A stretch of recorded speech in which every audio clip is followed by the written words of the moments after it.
be responsible and do their own thing, and Free so just range like chickens. kind of, but yeah, dude, just like letting the kids, like, if as long as they're safe within the confines of the neighborhood, like let them go at it and have fun, So we meld well with them, so it's nice. Makes sense. Yeah. Okay.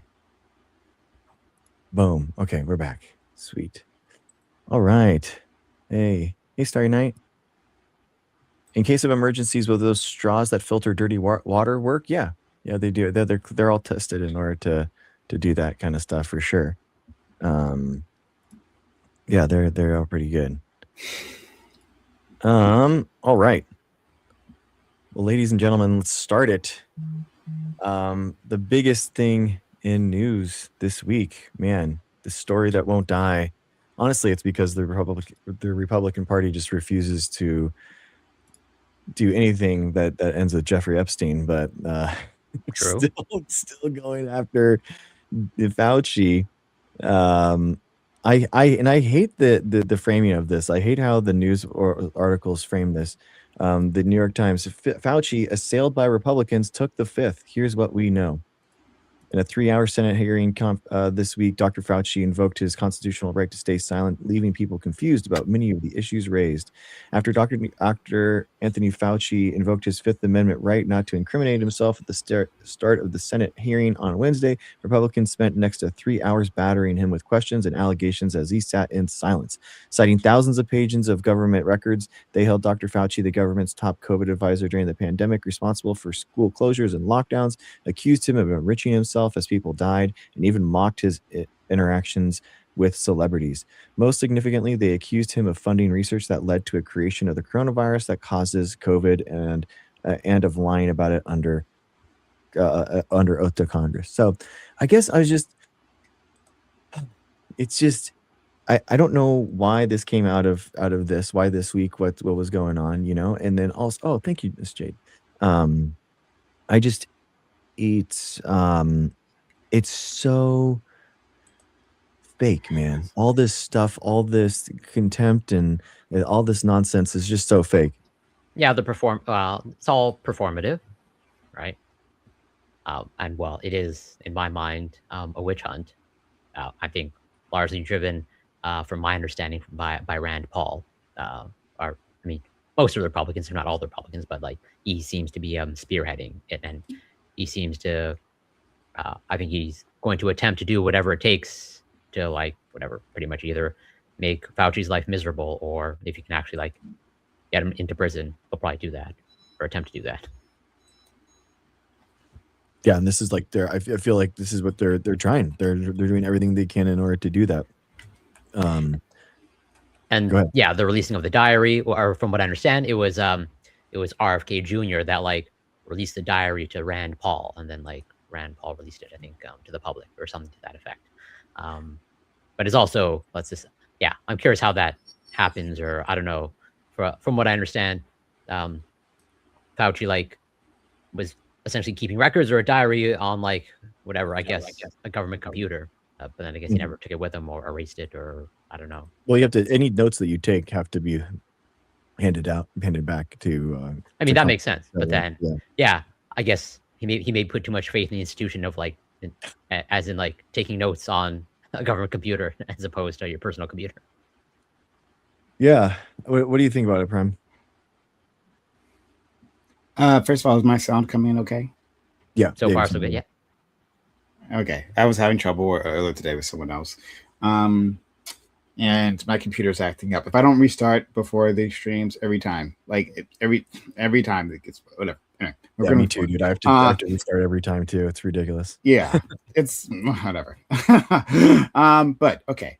So the thing about this story that I don't know how much I can adjudicate this, because I mean I don't have the expertise. I don't know anything.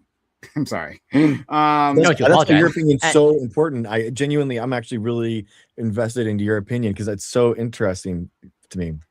Yeah, you are whatever, quote unquote, an outsider, or more reflective of the public. Exactly. Right? Oh, okay. Okay, yeah. Whether All right, I mean, you probably might take it as an insult, okay, but it's not. You are representative of who you find out, people we find out in the wild, you know, with like maybe The wild type. You're representative of those losers. You're the average wild or type slightly control below group. average IQ. That's exactly what I said, verbatim. Like, what does a regular unimpressive individual like an aggressively average person think? That's like why you're so valuable. It's like here. deja vu in what I was saying. Aggressively average person. That's Okay, all right. So my thoughts are about these diaries. So like, you know, and I'm sure you guys felt the same way, like had the same thought about like what we discussed last week, or I think it was last week, with the climate scientists, right? And like their thoughts when their notes were leaked. Like that's what, you know, what came to mind for me. And that's awesome. And yeah, and so like I didn't like hearing about what was in. I didn't like go through the 1,000 pages or whatever. Like there's a lot of entries, right? Yeah, yeah. So I just like went off of what I could, you know, glean from stories, right? Like what was in these pages, what was important. And like so I wanted to keep in mind, you know, like, oh yeah, like there was another moment where like, you know, a scientist was writing a private communication to himself in this case, but like they were torn apart for something that's just like, you know, innocent and whatever. The part where he's talking about himself, right? And he's talking about how like you know, he's getting all this media attention. That feels like overblown to me, right? Like, oh, he's like such a narcissist. I don't know. He's just like talking about like, yeah, man, I got a lot of media. And he's like, he says something along the lines like, I might be like the most like, you know, covered individual in America now or something like that. Like, I'm just so well known. Because that's true. His name was on everyone's lips, at least in the States. Right? Everyone's lips. Yeah. I'm sure. And arguably the whole world was like going on his word, or rather, people were looking for direction from the United States, and he was the figurehead of the United States for that particular situation. And so, like, yeah. 100%. Yeah, you beat me to it. That the to the extent, especially for smaller nations, right, who don't have like the infrastructure to necessarily handle this themselves and like, you know, make their own like a decision, right? You know, just like how like the FDA kind of like offloads, like people offload work onto the FDA. If the FDA say it's safe, like, all right, well, I guess it's good enough because we don't have the infrastructure to do otherwise, right? I'm sure to a certain extent, Fauci's words are being transmitted to the world. Right. And people are like, okay, well, if the America says that's what it is, I mean, they got the best scientists. So sure. Right. So when he says this, like that seems completely reasonable. Right. And it would be okay if like he was a bit proud of that. Right. Like, look at me. Right. Look at me, mom. Right. Like, you know, like from wherever his beginnings were, I'm not sure if they were actually humble or anything, but like, let's assume he had humble beginnings. Right. And then now, like the leader of a global pandemic response. Yeah, actually, you know, like talk your shit to yourself, right? Remember, is that like this is like him recounting a conversation he had with someone, right? And he has to impress upon them, I am great. Like everyone loves me, right? Like that's not what's happening there. So like at least from what I read, and I didn't actually read through the diaries, so reserve my judgment, right? It just that seems fine, right? It's whatever. No, the part I that agree. like, yeah, sorry. I was saying I was agreeing with you. Go for it. Okay, sure. The part that I'm gonna have trouble with here, right? And this is the part I'm like, I don't know what to say about this. Especially because I didn't read it, because there's some I know I'm missing context here. But like it's the most explosive part. That would be the point where he's recounting a meeting with experts, and you know the experts disagree, and there are experts who say that COVID-19 came from the lab leak, right, rather than the market thing. So what I don't know right? And again, this might be, maybe I missed this, or maybe this is within the diaries or whatever, right? I don't know. But like, one, I don't know how many people there were there, right? So like, if this is like a group of 100, right, and then like a small portion of individuals say, oh, maybe this is a lab leak type thing, right? Then it's like, whatever. Yeah, of course, people have different opinions, right?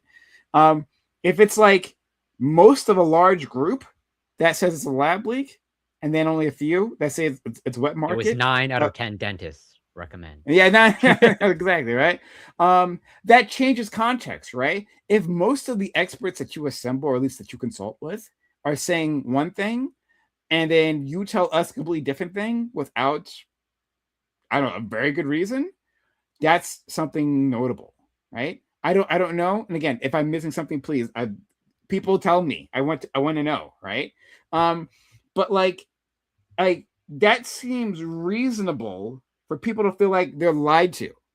If you say it's like there's no question, of course it's not a lab leak, right? It's definitely this wet market origin. But like the experts are telling experts that you assemble because you respect their opinion, and they are saying something different. Yeah, it's a big goddamn deal. That's a big deal. And so like I think I'm missing stuff, but like I want to hear what you guys' opinions on this, because I don't know. Yeah. So if I remember correctly, and also I have not read all the thousands of pages, just little excerpts and paragraphs here and there. If I'm recalling the meeting that you're referring to correctly, I think it was like about 11 or a dozen or so scientists. I think like the numbers were, again, if memory serves me correctly, of like it was like only basically 2 out of the 11 or 12 scientists rejected the lab leak, or pretty much were like more or less in the camp of like almost certainly not lab leak, as opposed to the rest.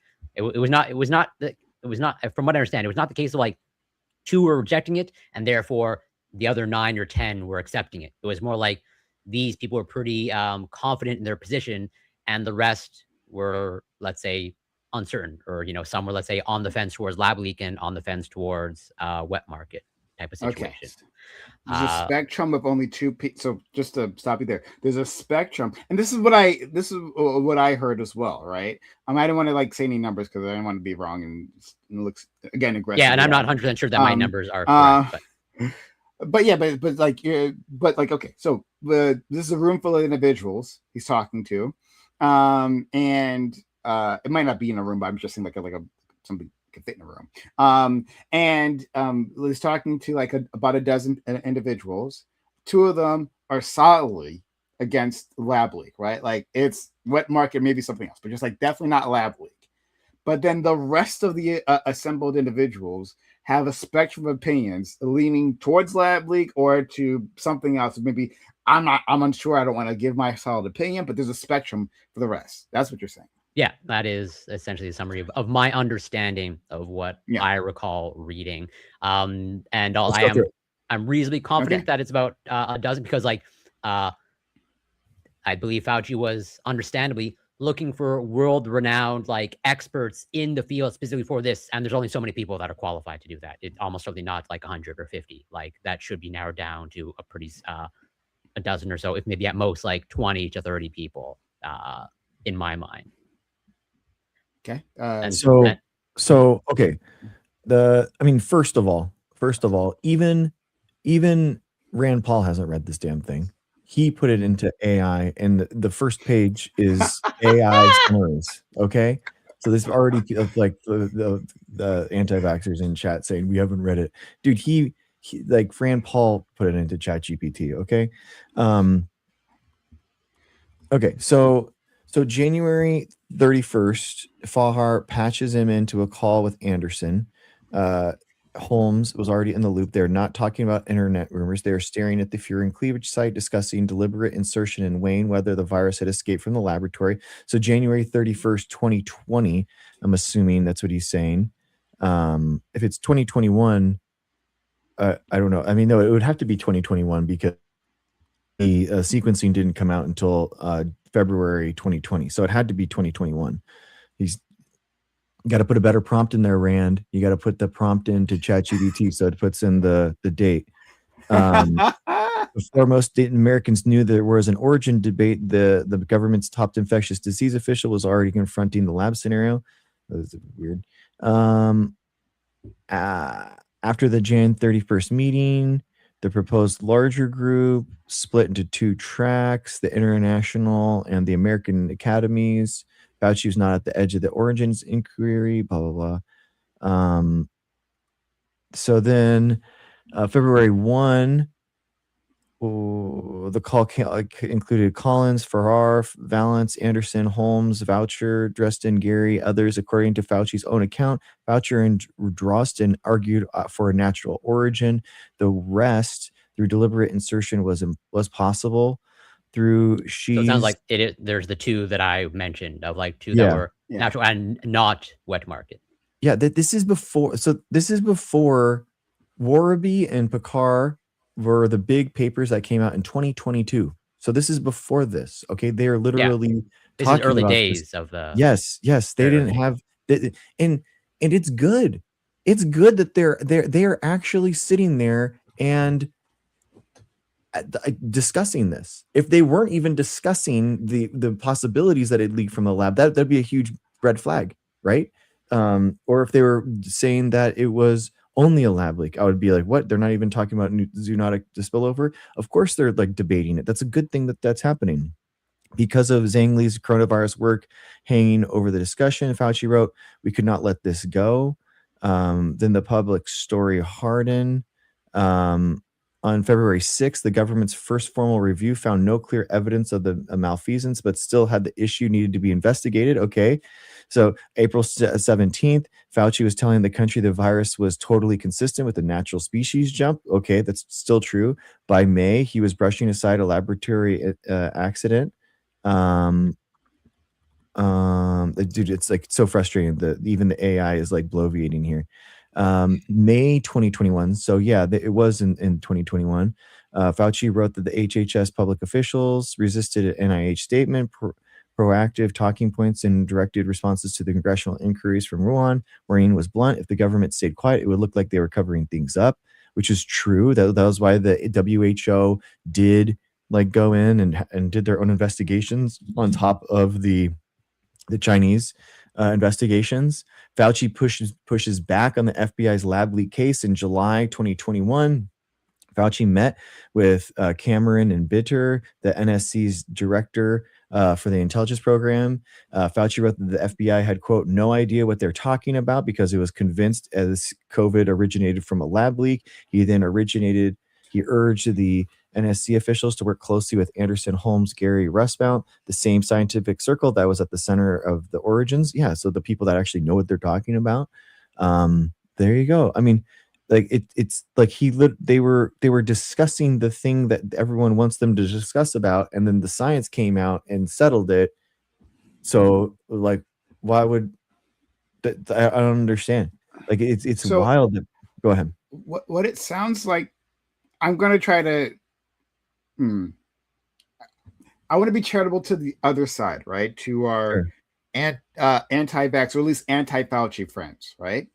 Like, so I was trying to follow the sequencing of events, and it seems like so early on in the pandemic, we don't have the sequencing yet, right? The genetic sequencing in this case, right? We don't have that yet. And instead, we have, is scientists who have an educated opinion, who are like relaying their thoughts to Dr. Fauci. And then they are, it seems, quite split on what this could be, right? Only two individuals, it seems, are solidly wet market, right? Wuhan, a wet market. And then the rest are like, oh yeah, man, it could be could be a lab leak, right? There's evidence for some sort of insertion. And so, but then what Fauci does is he takes that and then he goes to the public and he says, it's definitely not the lab leak, right? Like, that seems to be the, am I wrong here? Did I miss something? I think you're largely correct in terms of like the broad zoomed out view. And it seems like, yeah. And again, I like imagine what a person who's like solidly against Fauci would say. It's like, well, Fauci seems to have some entanglements with this Chinese lab and with this type of research, right? The gain of function research seems to have some entanglements, and then maybe a reason to not present the full story. So you have a situation where a room full of experts he assembled tells him something very differently, right? Mhm. Mostly tells him something very differently. And then what he reports to us is the opposite. Yeah. So I can go ahead, Greg, if you had something to say. I mean, so yeah, I mean, I guess hey Rapture. So I guess I'm corrected. So we had the sequence by January 2020. 2020. So Yeah. it wasn't February, but it was January 2020. So they had the sequence at this time. But so then again, so they more of an educated guess, and still the experts said it might be a lab leak. Yeah, exactly. Everyone thought that there could be a chance. Like I always thought that there was a better chance than not. It was zoonotic spillover event, but it was more of like a 90. It was like more of a. I thought it was a 95.5 that it was natural zoonotic spillover. Now it's like 99.999. I was like 80-20, 90-10. Well, 90-10. You know, but there's a lot of numbers here. Can you do it again? What's the split? Sorry. I was confident that it didn't outbreak from a lab before. No, I mean Corey. Oh yeah. Like, so my initial assessment, as in like, you know, when I was under lockdown, you know, starting in March 13, 2020, and you know, I was, you know, tracking the virus. It's like, you know, my assessment, although I'm definitely not a qualified expert in terms of virologist, okay, just maybe, you know, hopefully above average in terms of general knowledge in molecular biology. But yeah, I was like operating more or less, or my analysis was like 80-20, as in 80% or 90% zoonotic origin, or 10 or 20% lab leak. Okay. All right. Yeah. So, but then, just like Greg, to you know, put a cap on it, when the actual more evidence came out, isn't as Greg highlighted, there were some, let's say, landmark papers that really skewed it. That they did not push it to like 100%, but like, yeah, it's like, you know, 95, 98% zoonotic origin. So this is his first diary entry about this, May 26th. These are his own words. Before it was the ChatGPT summary of Rand Paul. Now this is his own words. May 26th, 2021. So the situation continues to get out of control with regard to the press reports concerning my flip-flopping concerning the theory of the origin of the virus. I had always said that the very high likelihood is that the virus originated naturally from an animal reservoir jumping to a human. Yes, like just like every other virus in the history of the world. However, over the past couple of days, given the amount of speculation over the possibility of a lab leak, I have been saying that no one is 100% certain of the origin, including me, and so I am calling for a thorough investigation. God damn it. Wish she hadn't fucking followed. Anyway, that is backed by Andy Slavitt as well as a number of other government officials. Calling for an investigation is merely to put to rest the extraordinary amount of speculation and conspiracies. Thank you for doing that. He put it to rest, guys. However, this is being interpreted as Fauci flip-flopping again. The far right is really amazing in their distortion of reality. We had a hearing today before the Senate Appropriations Subcommittee chaired by Senator Patty Murray with Ranking Minority Roy Blunt.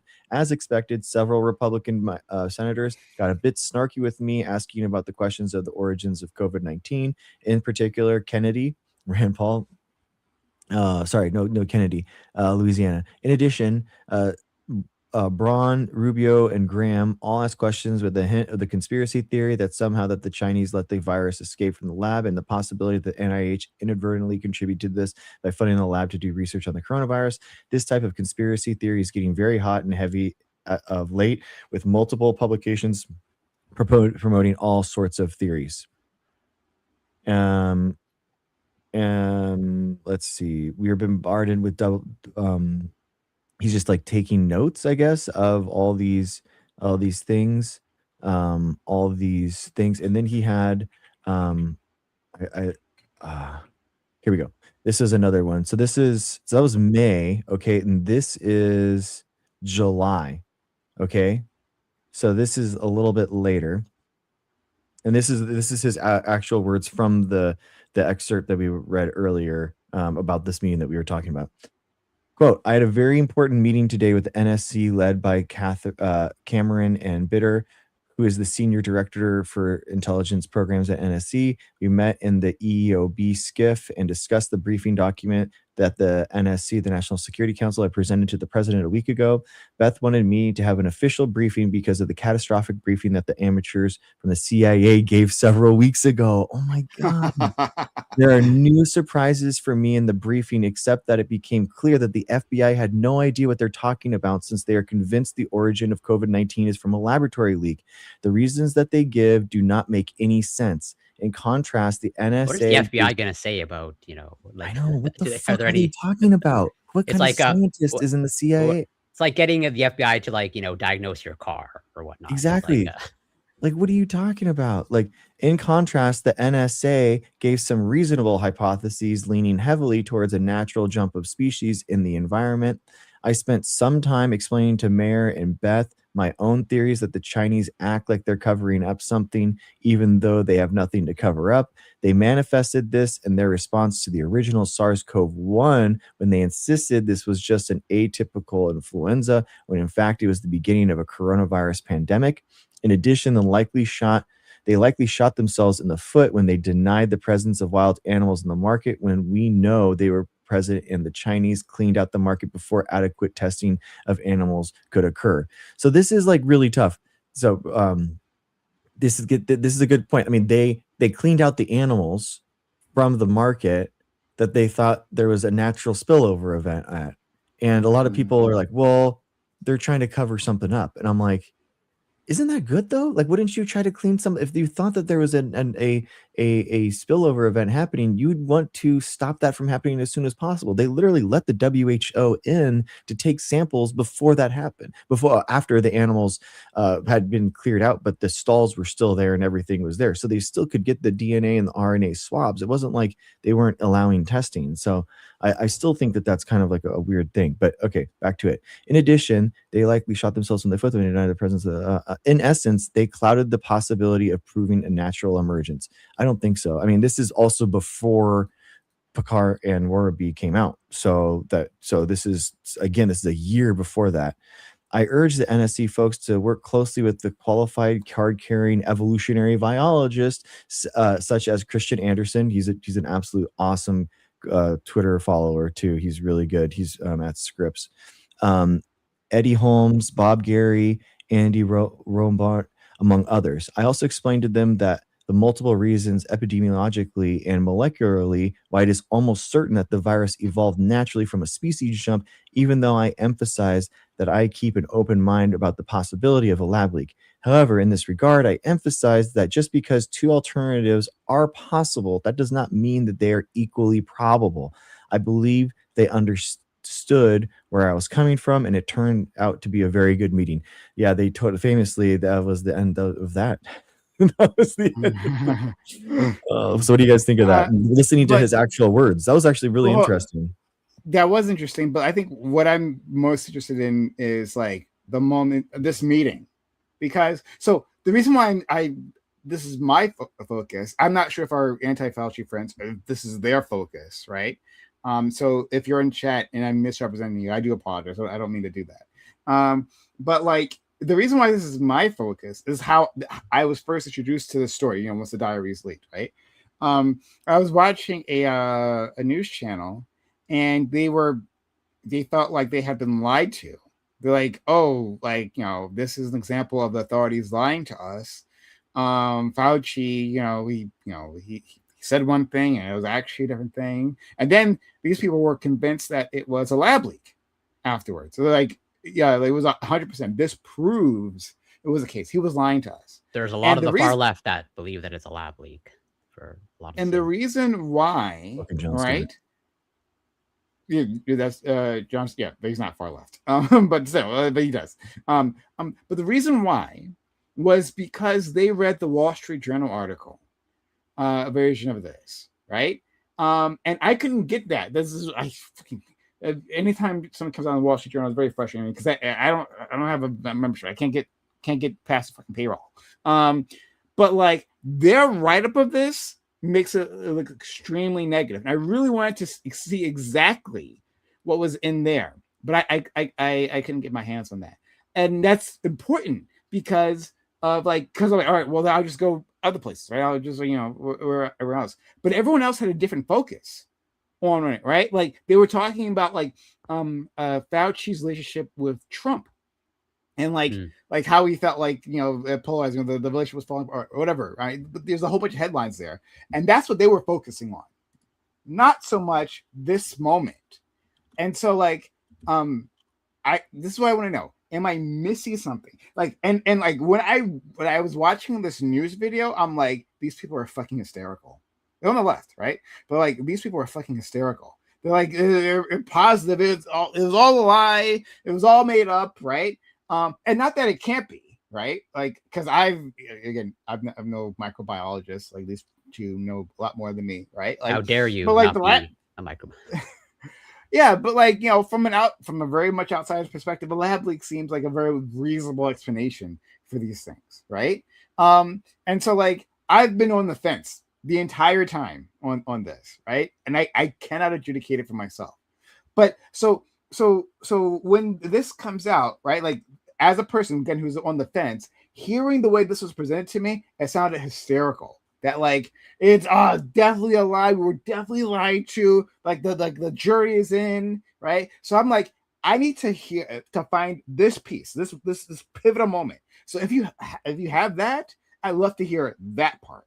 The two that he was asking his friends about.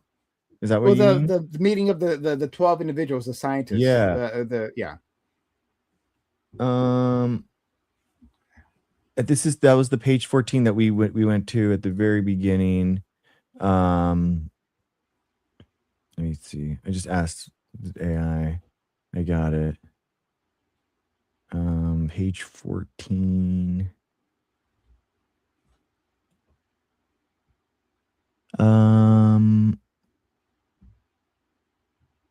Okay, here's the February 1st. Oh my God, February 1st, 2020.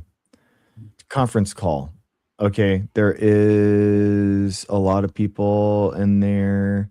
Okay, again, February 2020. It's crazy. Anyway, there was not total agreement about the likelihood of deliberate insertion. Fauci said he was sure that this could occur naturally and we should not waste our time and divert efforts to pursue this. This is expected of him since he was the original gain of function person with Kawako. How also Drosten was with Ron. The rest felt that the deliberate insertion was possible, and given the fact that Zhang Li at the University of Wuhan has been working for years in gain of function in coronaviruses to allow adaptation of the spike protein to bind to the human ACE2 receptor, we could not let this go. We decided to have Jeremy and Francis to contact Tedros with Stuart Simpson's help.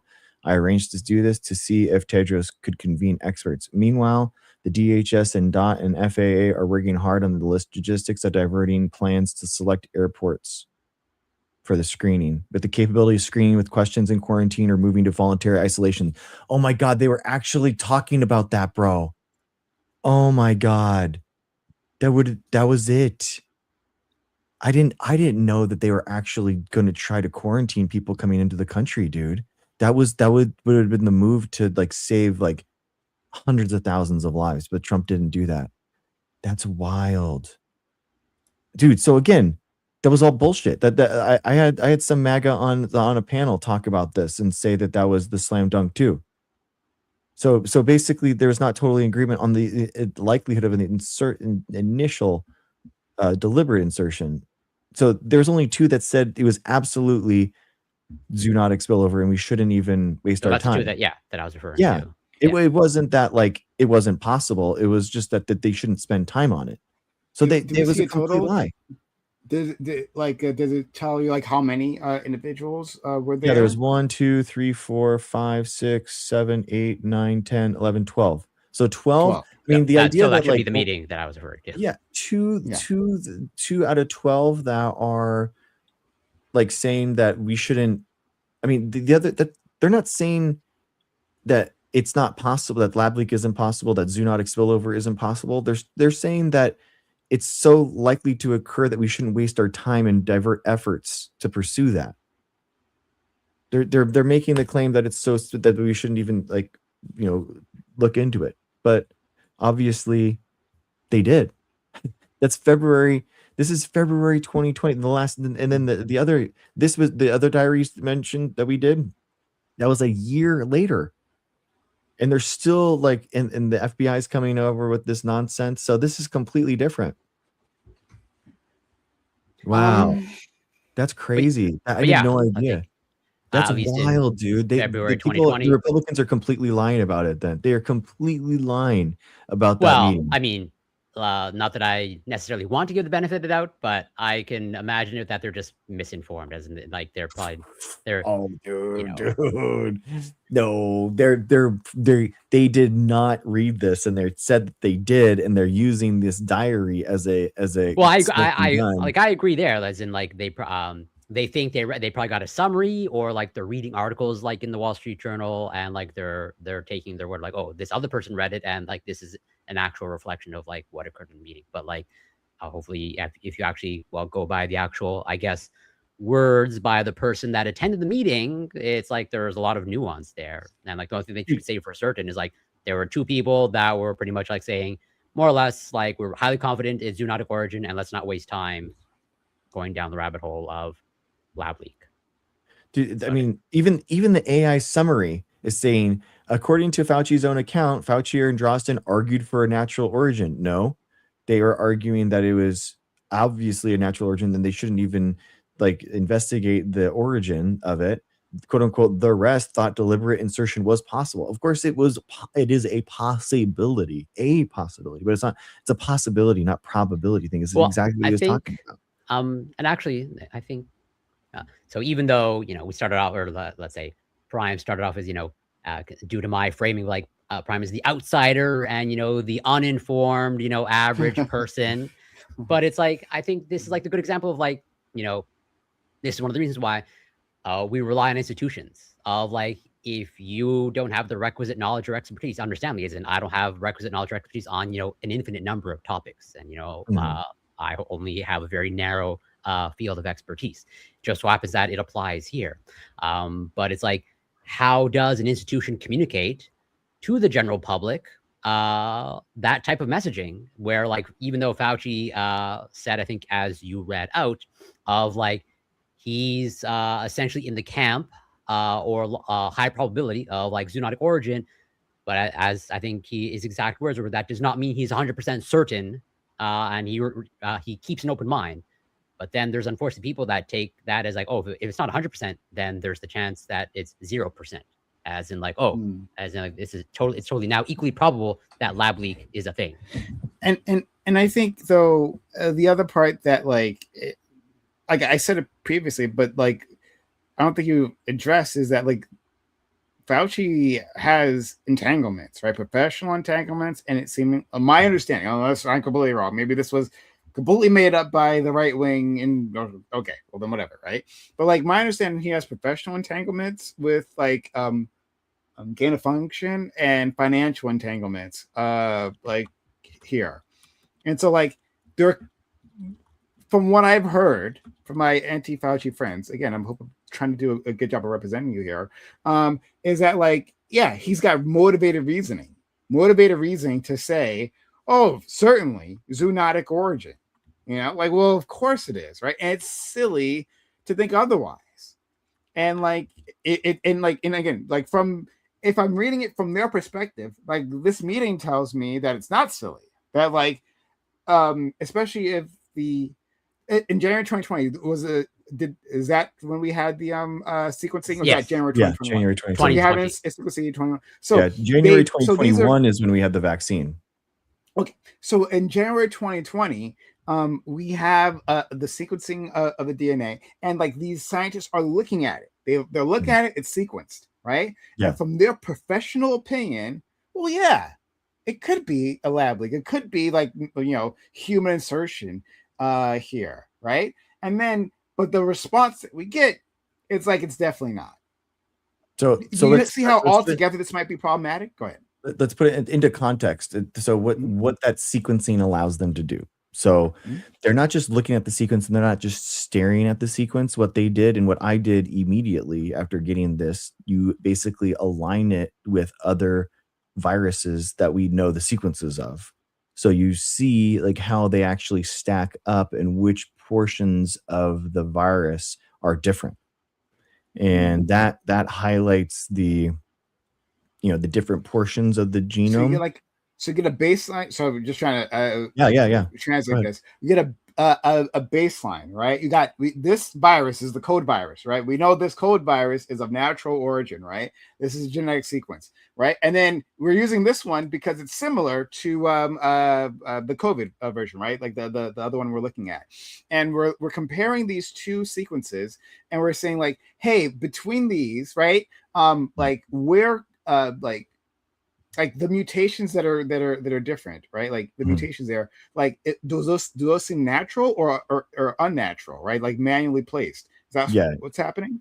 You don't know, you just know that there's a sequence mismatch. So you just you align it and it basically through computer generation, it says these portions are the same, these portions are the same, these chunks Mm-hmm. are the same, these chunks are different. These nucleotides, this right here is different, this is right here. So what they're looking at is that furin cleavage site, which is the part that grabs onto the handle of the cell that ultimately infects. They're looking at that and seeing how it changes and how it's different than what we know that's already existed. So that's what they're looking at. They're looking at the sequence, but they're comparing it against other viral sequences and kind of being like, okay, like what parts are different? How can this be explained and that kind of thing. So it's not just that it's not just the sequence. Now they are unlocking genetics. Now they're unlocking phylogenetics and molecular biology and all these other things that now that with this sequence now we can actually do something with it. And Fauci, like gain of function research is something that is absolutely integral for molecular biology as a field. So there is no like entanglements. I mean, I'm as entrapped. I'm actually more entrapped on gain of function than he is. As a molecular biologist, that's basically all I do. Trying to figure out how these little changes in the genome give a big difference in the cell, or biologically what happens when that happens. So as a virologist, you're looking at like how the virus changes in terms of infectivity or mortality or the ability to bind to a new cell type or something like that. But as a molecular biologist and as a genetic engineer, I'm thinking like, what are the different changes that we can make more lipids or oils or antibodies or whatever target protein that I want. So that's just how we do things. That's just that, like gain of function research is just how molecular biology exists in the world. It's incredibly important, and that's how we understand how, like the hantavirus, when we immediately could come out once we got the sequence being like, oh, okay, it's a virus that doesn't have pandemic potential. It's because we know that the sequences in that hantavirus strains, well, it was similar to other sequences. And so those mutations aren't that dangerous. So therefore these aren't that dangerous. So it's like people that bemoan gain of function research just literally they don't understand what they're talking about. Like they don't it's okay. It's not what they're thinking about is like how do we make like bioweapons? How do we make this thing like 100% lethal? And you're just like, that's not what anyone's doing. It's just not. It gives off like this like bad guy, bad scientist thing, but that's not what's happening. So it's like I'm gonna let's see if this metaphor works, right? You can tell me if it's shit. Don't be afraid to tell me that. It's like, hey, I don't know what a surgeon does, right? Like Mhm. I'm just like learning, right? Like, whoa, what is this crazy world of surgery, right? And I walk into an operating room, and then like I see the tray of tools, and then I see like various cutting implements, right? I'm like, Mhm. oh my god, this is dangerous. I mean, like, look at like they use this on people. They like they cut people. Like, is that what they regularly do? Right? Like, is that, hey, are they just like, is this whole purpose of this thing to like hurt people? I mean, when I use a knife, use a knife, it's to either, you know, like prepare food, right? To or it's to hurt a person. And that's my only perspective. And but like you know, that's just surgery. This is like, you know, the regular parts of surgery, the boring parts. Yeah, these are just the regular tools that we use to accomplish, you know, an operation. Is that what you're saying? Yeah. So like, or well, if I could maybe also just chime in as well, maybe also a crude analogy of like the ease or let's say the path of least resistance to understand something like a virus. I would like zoom out or go to the macro scale of like, you know, early days in medicine, like how do we figure out like what the human body is doing, or like what techniques were used? Like back in the day, they used to vivisect dogs to while they're alive to see like the heart pumping and all that stuff, because it's like, you know, but what do you do with a virus that doesn't have organelles and all it has is pretty much, you know, a protein code and a genetic sequence, genetic information? All you can do is tinker around with the genetic sequence and then determine the consequences of that. Exactly. And so that's you only have access to that tool. Okay, hold on. No, I love the way that our friend Corey explained that, because that makes sense to me, right? Yeah. Like we do this in all kinds of areas, right? Where like we don't know a thing, and so like we like make changes, right? Like we start like we're examining what's effectively a black box, and we're like, okay, well then what happens if we change this thing, right? Or we break this thing? How does that work? Now we know, okay, this sequence, or maybe this sequence in relation to other sequences, does this, right? This is the outcome for that, because we made a change. Otherwise, we don't know, right? Because of course, like you know, just because you have a genetic sequence, us as humans, our knowledge of genetics isn't so in DNA isn't so deep that like we can just look at a sequence and know, oh, this is what that does, right? Not with certainty. Exactly. Not without certainty. Yeah. And so instead,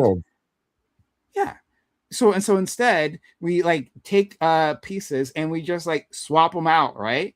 And like, what happens, right? And then we like make inferences from that, and slowly through the collection of those efforts, right, we start mapping out, okay, this is how this function, this is what the sequence does.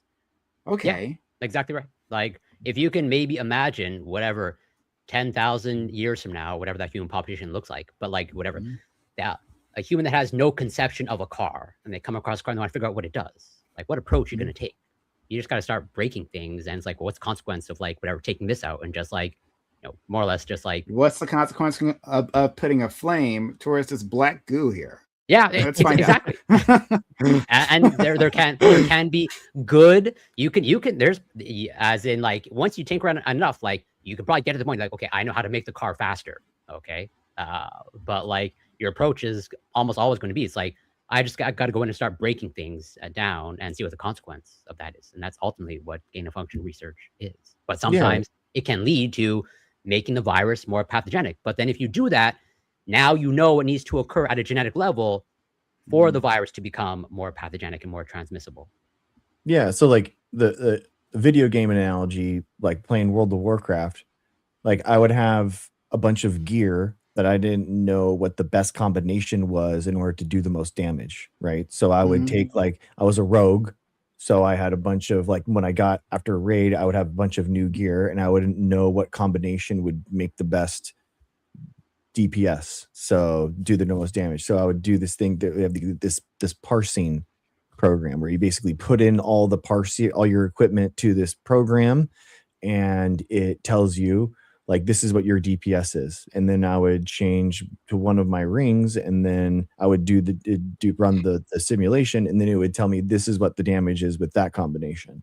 And then I would change one thing, and then they'd say this is the damage with this combination. So in that way, like, we do the same thing with viruses. We change one thing at a time and then see, hey, how does this thing happen? What's this thing happen? But then sometimes it's like, it's your old, your new weapon with your old ring or something that you wouldn't have thought, and you're like, why is this better? And you're like, oh, it's because well, it's the crit chance actually. The crit chance is what you need instead of the hit chance because of the proc, and then you have like this weird combination. You're like, oh, I didn't have known The that. critical And then, chance is high enough that like the effect, right? Like, yeah, you know, poison effect, it procs at a certain rate that like ends up like this is actually really powerful, right? exactly, Where it might not work so well for other pieces of equipment because maybe the crit chance is too low or something like that, right? exactly. I hear what you're saying. So you have that So with this, compounding. We have that compounding with DNA and viruses. Basically, yeah, you have that yeah. 3D real world stuff that you don't really know the combinations are, and then they come together, and you're like, oh, damn, wow, this is crazy. And so you're saying that like what the both of you are saying is that like when we're talking about gain of function, this is just like, you know, the basic analysis. This is the analysis process. Hey, I got like myself a new virus or bacteria, I guess, a new microorganism, right? Like, what does this thing do? How does it Mhm. tick, right? Like what's the best way of other than like, you know, affecting something, you know, infecting it in something, right? And just seeing what happens, right? It's to you know, take apart DNA and insert other things and, you know, collapse it. And that's just like regular standard. This is what we're going to be doing today. Right? Exactly. So That's pretty much like the universal approach when studying exactly. microorganisms So that and viruses. the new raid items, the new loot are like those new sequences that you find in the bat caves that you sequence, and you're like, what are these mutations and how do they work? And then you take those sequences and then try them and put them into other like new viruses or whatever, new kind of like your dummy, or you in this scenario the WoW, the, you know, the simulator, you know, or something like that. Try to see if those would um what they do, you know, trying to figure out those new sequences and then try it out. So yeah, you have to discover them through the bat caves, then try them out at home in your So simulator then or whatever. so then to say, right, like I said previously, like, oh, okay, well, you know, Fauci has professional entanglements with gain of function research, right? Would be to say that like, you know, this surgeon has professional entanglements with like, you know, scalp makers. It's like, well, I mean, Yeah. yeah, that's just Yeah. he uses the scalpel. That's what he does. That's his whole thing. He uses scalpels. Let's say, in other words, if he wasn't doing any gain of function research and he was the national infectious disease head, I'd be like, Mhm. well, what are you doing? Like, what do you, that would be like, I'm the Mm. commissioner of football and we're spending all of our time swimming. And you're like, what? And we're like, we're not going to do NFL anymore. And you're like, you're the commissioner of the football league. You're like, yeah, we're changing it up. We're doing swimming this year. Okay, bud. That's the whole point of your whole thing, is that you should be researching and making this thing better. Why would it wouldn't make any Mm. sense? Okay.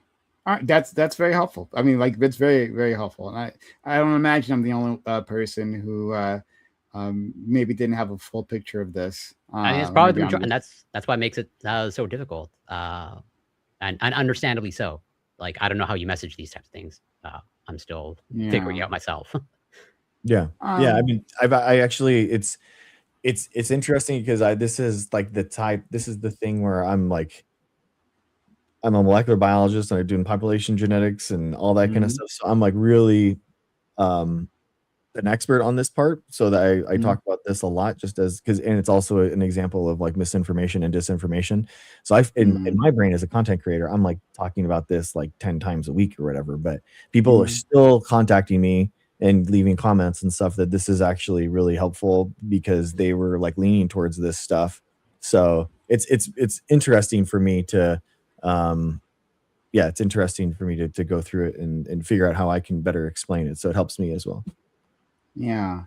So it's interesting again because in the news clip that I had seen, right, like, you know, because I heard these people talk about gain of function previously. It's like, you know, it's this is dangerous research, you know, Mhm. and like, you know, like the basically the only conclusion they had is like, well, you're doing this for some sort of nefarious purpose. Like, oh, the first of all, we're talking about the Chinese, right? It's easy to Mhm. like insert, like, you True. know, like villainous schemes, right? Yeah. The Chinese are always not up to no good, and so like within that context, it's like, okay, this is a lab and we don't know what's going on inside the lab. And I don't think we actually have, maybe you guys can correct me on this, but I don't think we have like a full view of everything that went on in that lab. No, we do. Yeah. So there, so it's hidden behind a level of secrecy, right? No, we do. We know what's going on. We know what's going on.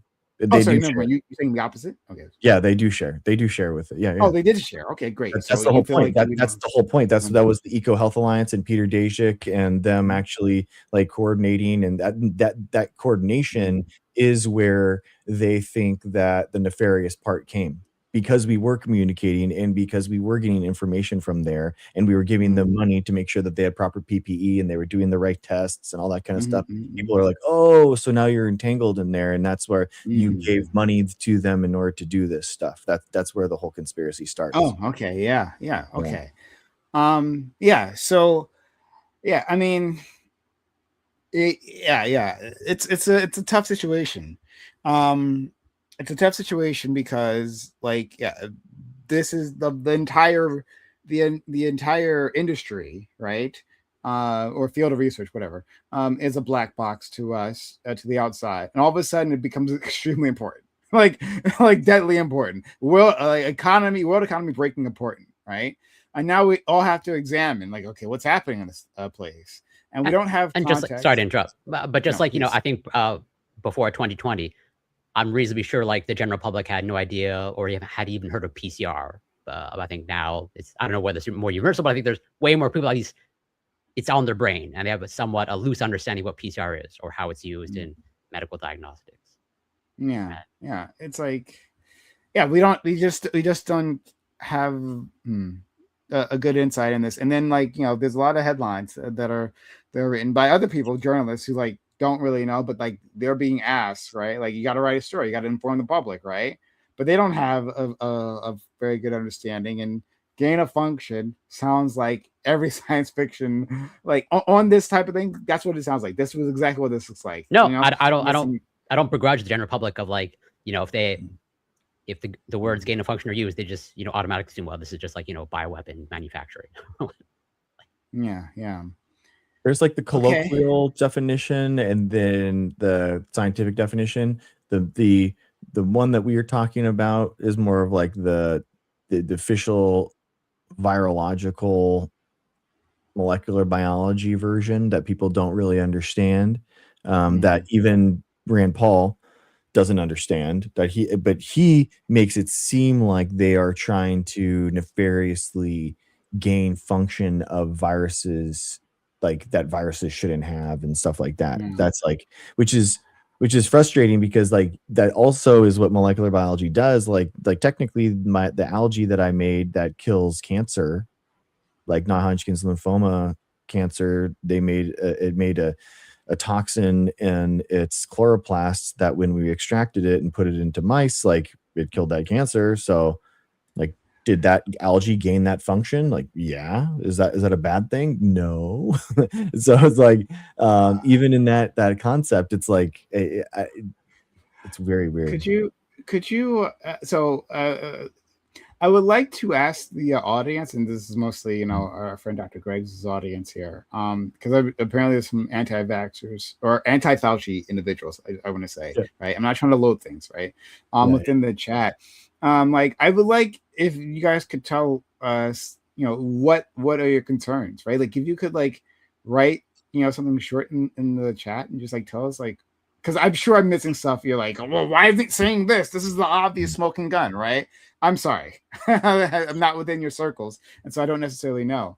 And so, if you could say that, and then maybe we can comment on that, right? You could put something in the chat, please. Because I don't want, I honestly, I'm not trying to misrepresent you or your side or your perspective, right? I want to explore this, right? Because from my outside perspective, things are very unclear. So yeah, let us know what your thoughts might be.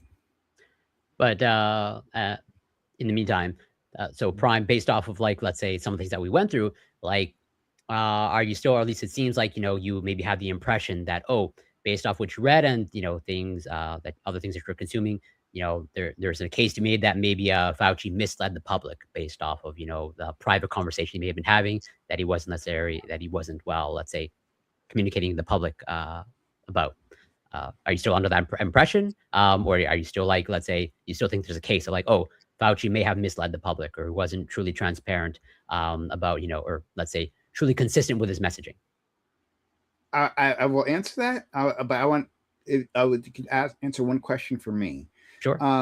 You both referred to a particular study, right, that came out, and then that changed your like it went from 80-20 or whatever, right, to 99% because you looked at this piece of evidence and you're like, this almost certainly proves zoological origin, right? Yeah.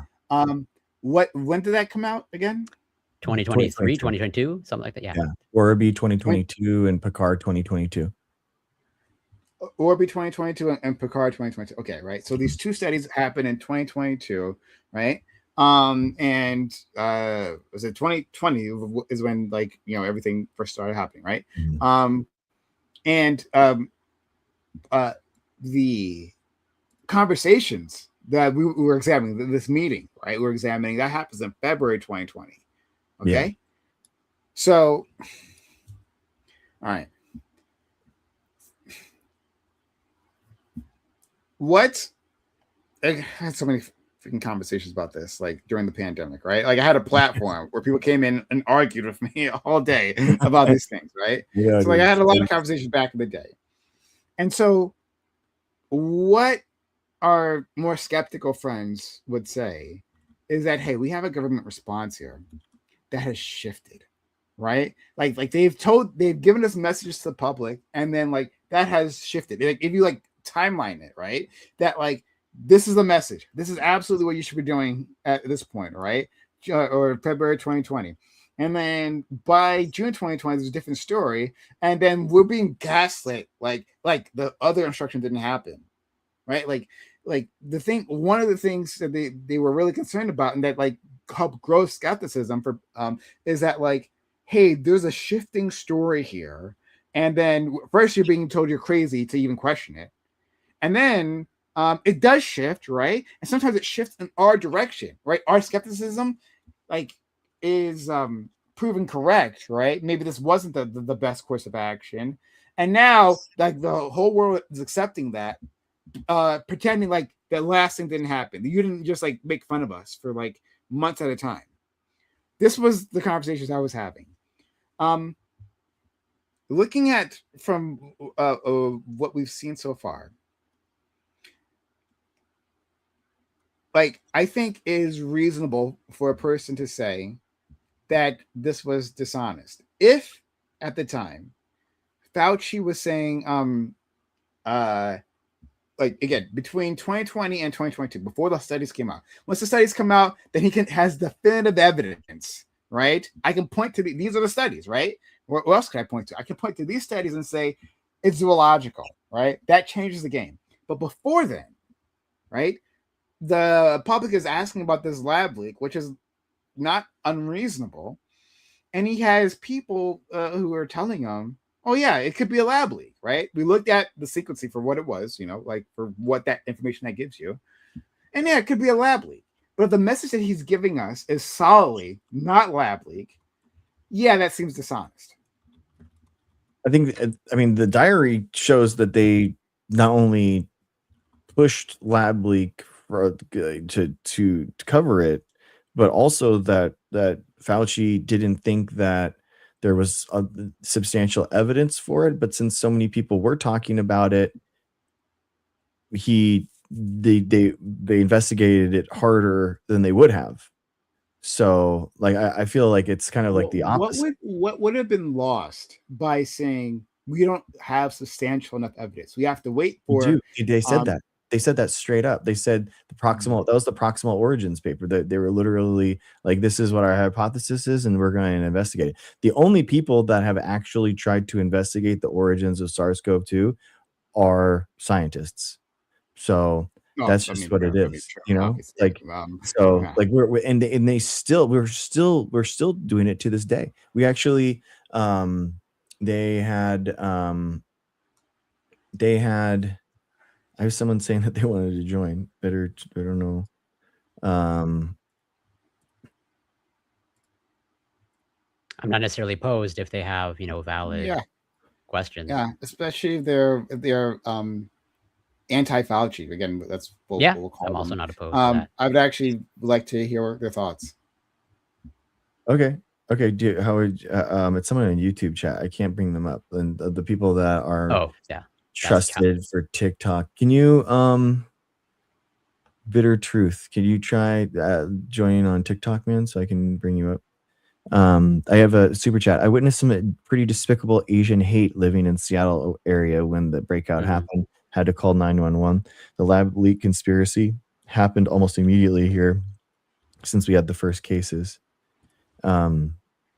It's on. Do you have TikTok, Bitter Truth? Dr. Greg show on TikTok. I mean, there was never evidence of a lab leak. That's the thing. Like, there was never any actual evidence of a lab leak, but they investigated it anyway. I think that's the thing we have to realize. Like, there was never any signs, any evidence, any like smoking gun that was like, oh man, we need to look at this. I mean, it's just, it never happened. So that's the problem. I don't have TikTok. They said it couldn't be a natural zoonotic spread. Yeah, Ruben, that's just not correct, man. The multi-sequence analysis showed natural origins. Yep. Yeah. I mean, all of the papers since then have all said that. It's like, it's so frustrating. It's like, imagine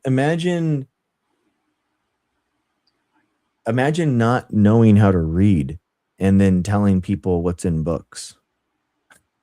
That's what it feels like, because it's like, I've read all these publications. There's so much evidence out there, guys, that it's like I can tell you what it is, but there's no. Again, I'm trying to put us back into the specifically this space 2020 to 2022, right? That we don't have these publications, right? Or at least not definitive ones. And in that space, and there might be other, like, because the thing we're going off of right now is just like, Fauci's writings there. And there might be other events that we're missing. But like going off of this, right? On Fauci's writings, we're saying like experts are like, yeah, it could be an insertion thing. I know experts could be proven wrong later, and apparently that's what happened, right? They're proven wrong. This were their educated guess looking at this information that this is the origin, right? Like, yeah, it's insertion, a gain of function. But then the messaging to the public, from what I remember, and I could be missing stuff, but like that it was definitive, right? And remember, they like, this is why I brought this up previously. Like, people were made to feel like they were crazy to feel otherwise, right? When apparently we don't have the evidence. We don't have the evidence at this point. And a reasonable people within the scientific community are saying, yeah, it might be insertion. Yeah, so like that feels like when you're messaging to the public that you are keeping something from them, and when they find out afterwards, this loses trust. Does that sound reasonable here? No, and also to be again, not that I'm looking to necessarily be all that charitable, but there are still some scientists that are in the lab leak camp and reject the scientific evidence. I would say demonstrating zoonotic or natural origin. He lied about the PPE, right? The masks. Yeah.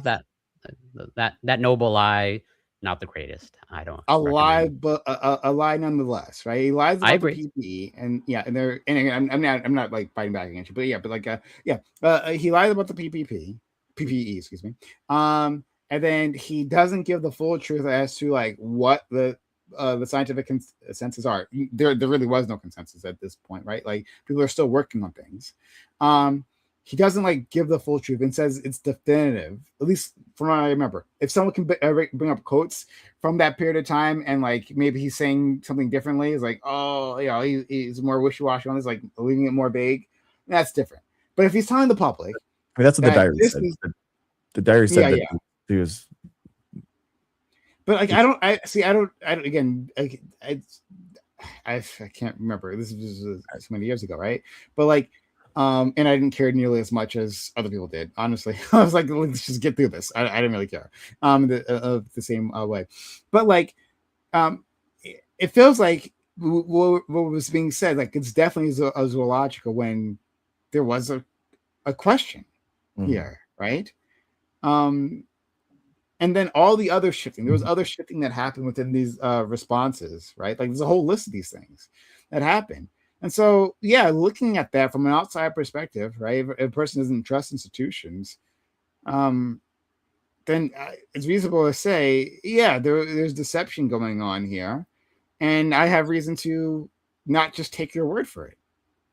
Zozo, what's we had someone join from TikTok. What are your thoughts, man? Hi, Dr. Greg. I watch your debate, evolution versus creationism with Kanto, and Okay, cool. Thanks, man. I really like the way you explain about the evolution, but I was kind of surprised you never touch the creationism, where you can debunk in 2 minutes the creationism, where the Adam and Eve story, the Adam been created from the dust and Eve created from his somatic cells, which was his rib. And there are flaws. There are numerous issues. If you just highlight that in that debate, I highly doubt it you even can resolve only one out of 100 of issues. Okay, thank you, man. I think we're trying to get people that disagree with the and think that lab leak might be true. So I appreciate your kind words. I appreciate you saying that, man. I think we're just gonna get try to get someone else though. But I appreciate you, man. Thank you for coming up.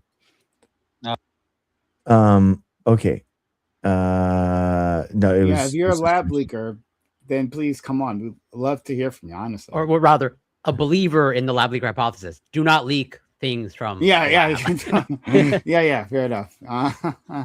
Because again, I don't want to I'm not trying to like do a bad job of presenting your case here, but like again, a pretty good job. Not that I know all the talking points, but yeah, I think you are bringing up, like, let's say from the mindset that I'm imagining, you are bringing up reasonable critiques and conclusions, I would say.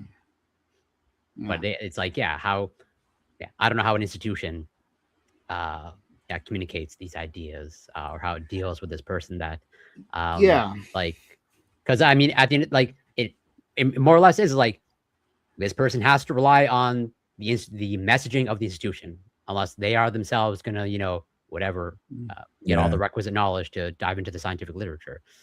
And I don't go ahead. I mean, I don't feel like they're good faith critiques. I mean, I had talked to these people a lot during the pandemic, and they were, it was it's because it's the emergency use authorization. That's why I'm not going to do it. That's not why I'm not going to get this vaccine. I'm not anti-vaccine, anti this vaccine. I had all those same conversations. I mean, I debated Scott on vaccines. Exactly. And then guess what? And then all of a sudden, as soon as the emergency use authorization, it's not a real FDA approval, or it hasn't been approved for 5 years when it should be approved. We need 20 years. And they're always going to find a thing, man. I think it's like what do you do in a scenario like this? Like, what do you like? I don't think that there's any winning formula. And this is why I'm asking. Well, I was asking specifically for people who are anti-Fauci, not necessarily anti-vax, right? Because like we're pretty sorry, like I don't feel like really debating like whether the vaccine is safe or not, right? That part, okay, you can have your disagreements, fine, but like it's like what I want to know is like why do you think Fauci is guilty, right? Like if you think of like Rand Paul is cooking here, right, during that hearing. Right? Like, why? Like, what about this guy is like so untrustworthy that he deserves to this level of function? Or what about even not necessarily about the personality, Fauci? Like, what about the response? Right? That you think like we shouldn't be trusting this? Because because I think I think they're reasonable. There's a reasonable case to be made here. So like yeah, not like the fucking virus, like whatever. But like the response to the virus. Go ahead, sorry. Yeah, no, there are valid critiques to make of Fauci, but like, yeah, there's definitely a segment of people that like they almost certainly want him, like I think literally or figuratively crucified, or actually like behind bars. Of like they have like an absolute hatred towards. I think I don't know how much it holds true today, but I think even today, Fauci has to have security around him because I'm positive he still has to have security. I don't know for sure, honestly, but I wouldn't be surprised. dude, I really do think that I don't think that he did anything nefariously wrong like during the pandemic. I really don't think so. I agree. I don't think that he ever spoke out of turn. He was always very. Even in his notes, he was talking about like these Republicans keep asking me these questions, and I'll keep answering them. He's paying way too much deference to these conspiracies. If anything, I think that he should have been more heavy on the science communication and really pushing back at it. Dr. Keisha, thank you. Dr. Keisha Davis was on Don Lemon's show yesterday or the day before. Awesome. Shout out to Dr. Keisha. Yeah. Absolutely.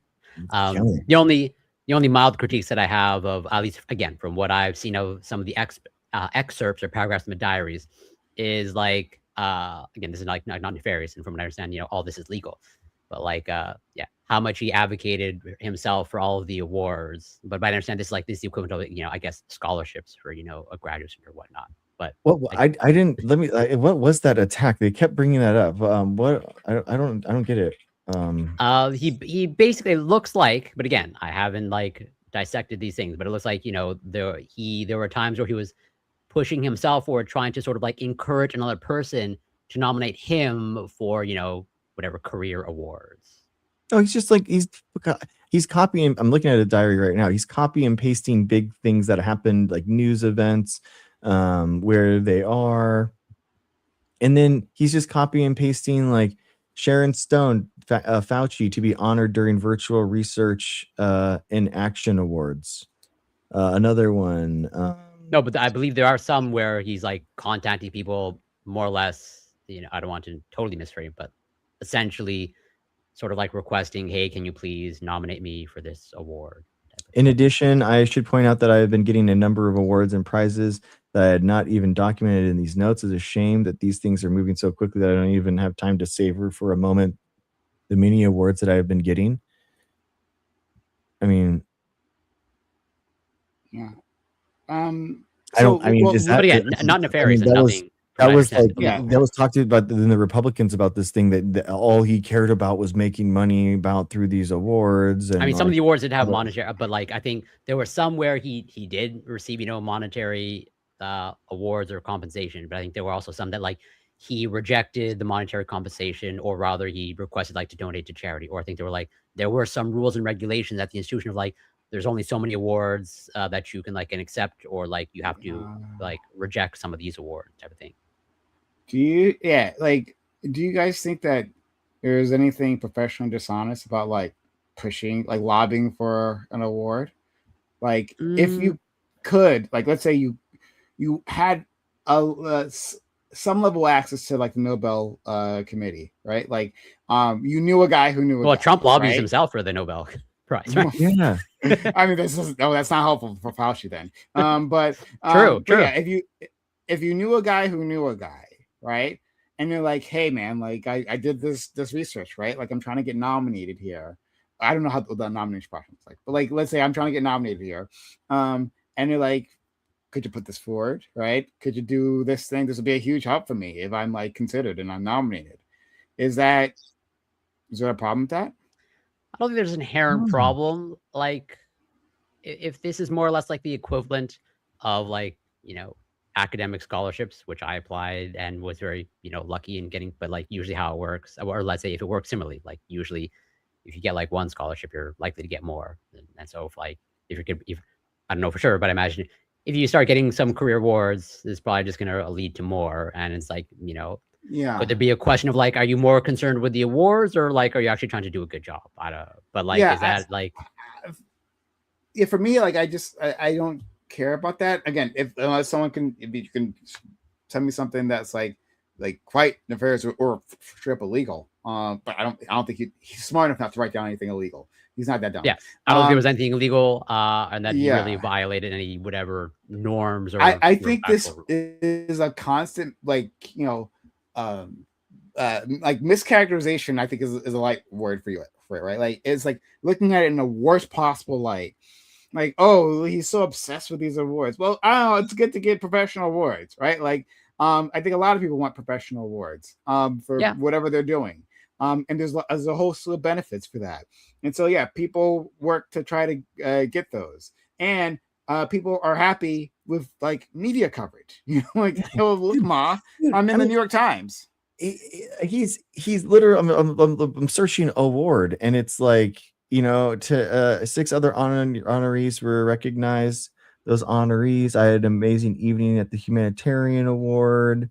Like, he's not making any deal of it, like how awesome I am or anything. He's just like literally. No, I don't think he ever boasts about it. The Republicans were talking about, this is all you cared about. All you cared about was getting money, and they're using the evidence, because I think like they do show some emails where it's like, and again, he's not, from what I understand, he's not like boasting or like, you know, bragging about it, from what I understand. But like, I think they use the fact that like, oh, you sent this email to this person, and this email, like, you're requesting this person to nominate you for awards, so therefore you must be obsessed with getting awards.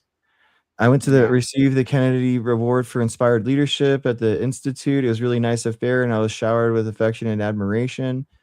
I mean, the other part of this is that he's spending all of his time battling these Republicans who keep attacking him personally, and where he's being attacked. So it's like, so think about that mindset where you're like, wow, I'm actually, and he's working hard. He's literally single-handedly in the first year trying to steer this ship that's going into the rocks, like the siren call of authoritarianism, trying to like steer it back into reality, like doing a lot of like work and getting pillared by on one side, and then on the other side, at least he's getting recognized. So I'm sure in his mind he's like, well, it's nice to like have some accolades. It's nice to like actually be recognized. It's actually nice to actually be Ruben, he was on the cover of People magazine. Sweet brother of Jesus of Christ of Nazareth.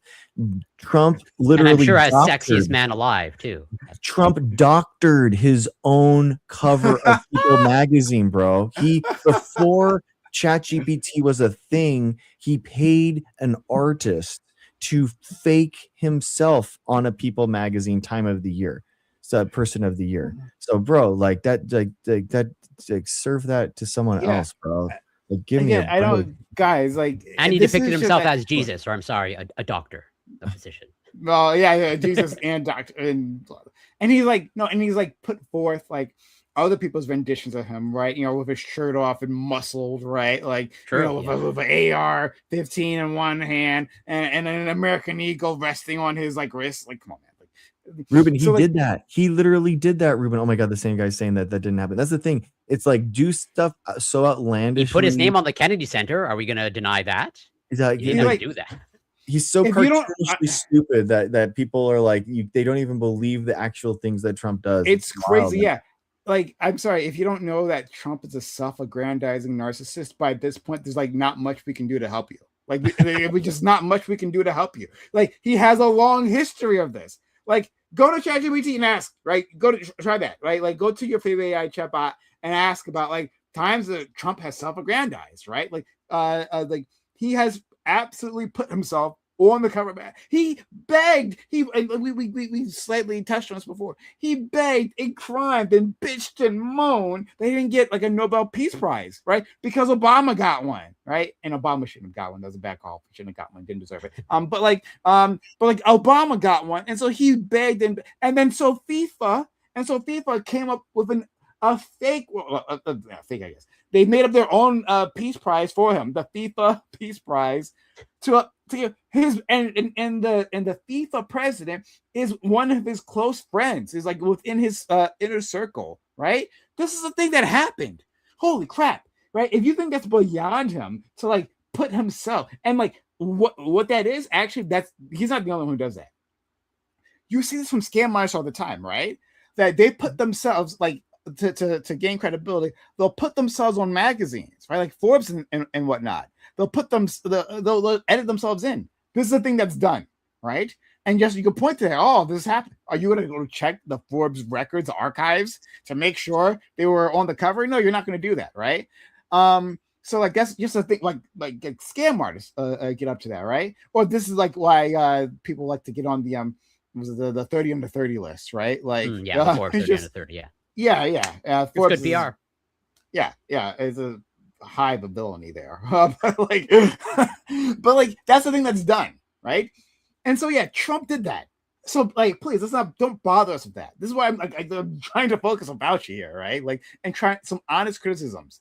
Like, if you don't know this about Trump, you're lost. You're lost, and I can't do anything for you. Here's early January 2020. He just is going through. It was really interesting. The first page, him going on January 26th, game on. He realizes that it's a full-blown pandemic. Like, let's go. This is it. He literally is looking through the genomic data, he's doing the infectious spread, like talking about this 5-paragraph essay about like what he wants to do and what's going on, what's next. And then you have January 29th, 3 days later, amazing day today at the deputies meeting in the Situation Room. Big surprise. Mick Mulvaney led the meeting, and after about 1 hour, the president came in, and the first thing he said is he looked at me and was, quote, "Anthony, you're a really famous guy. My good friend Lou Dobbs told me that you were one of the smartest, knowledgeable, and outstanding people he knows." He then stayed for 20 minutes and asked most of his questions to me. I was surprised and very pleased, and deputies were clearly stunned and impressed. When Trump finally left, he said, quote, "Anthony, are we okay?" I said, "We're good," end quote. He smiled and he walked out of the room. He said, quote, "Thanks again, Anthony. We're counting on you," end quote. Yeah, this angle is dumb, right? Talking about like his love of talking to important people and to be on, like, ignore it. Like, you know, even the most charitable like view of that, right? Let's just like let's assume everything is right in terms of like the other side, right? What that gets us is a guy who's a narcissist. First of all, Republicans don't have a problem with narcissists. They voted in Trump, okay? True. Right? That's not an issue for you. Don't pretend that otherwise, right? So let's ignore that. And then otherwise, that doesn't mean that he did a bad job. A narcissist can do a good job at a thing, right?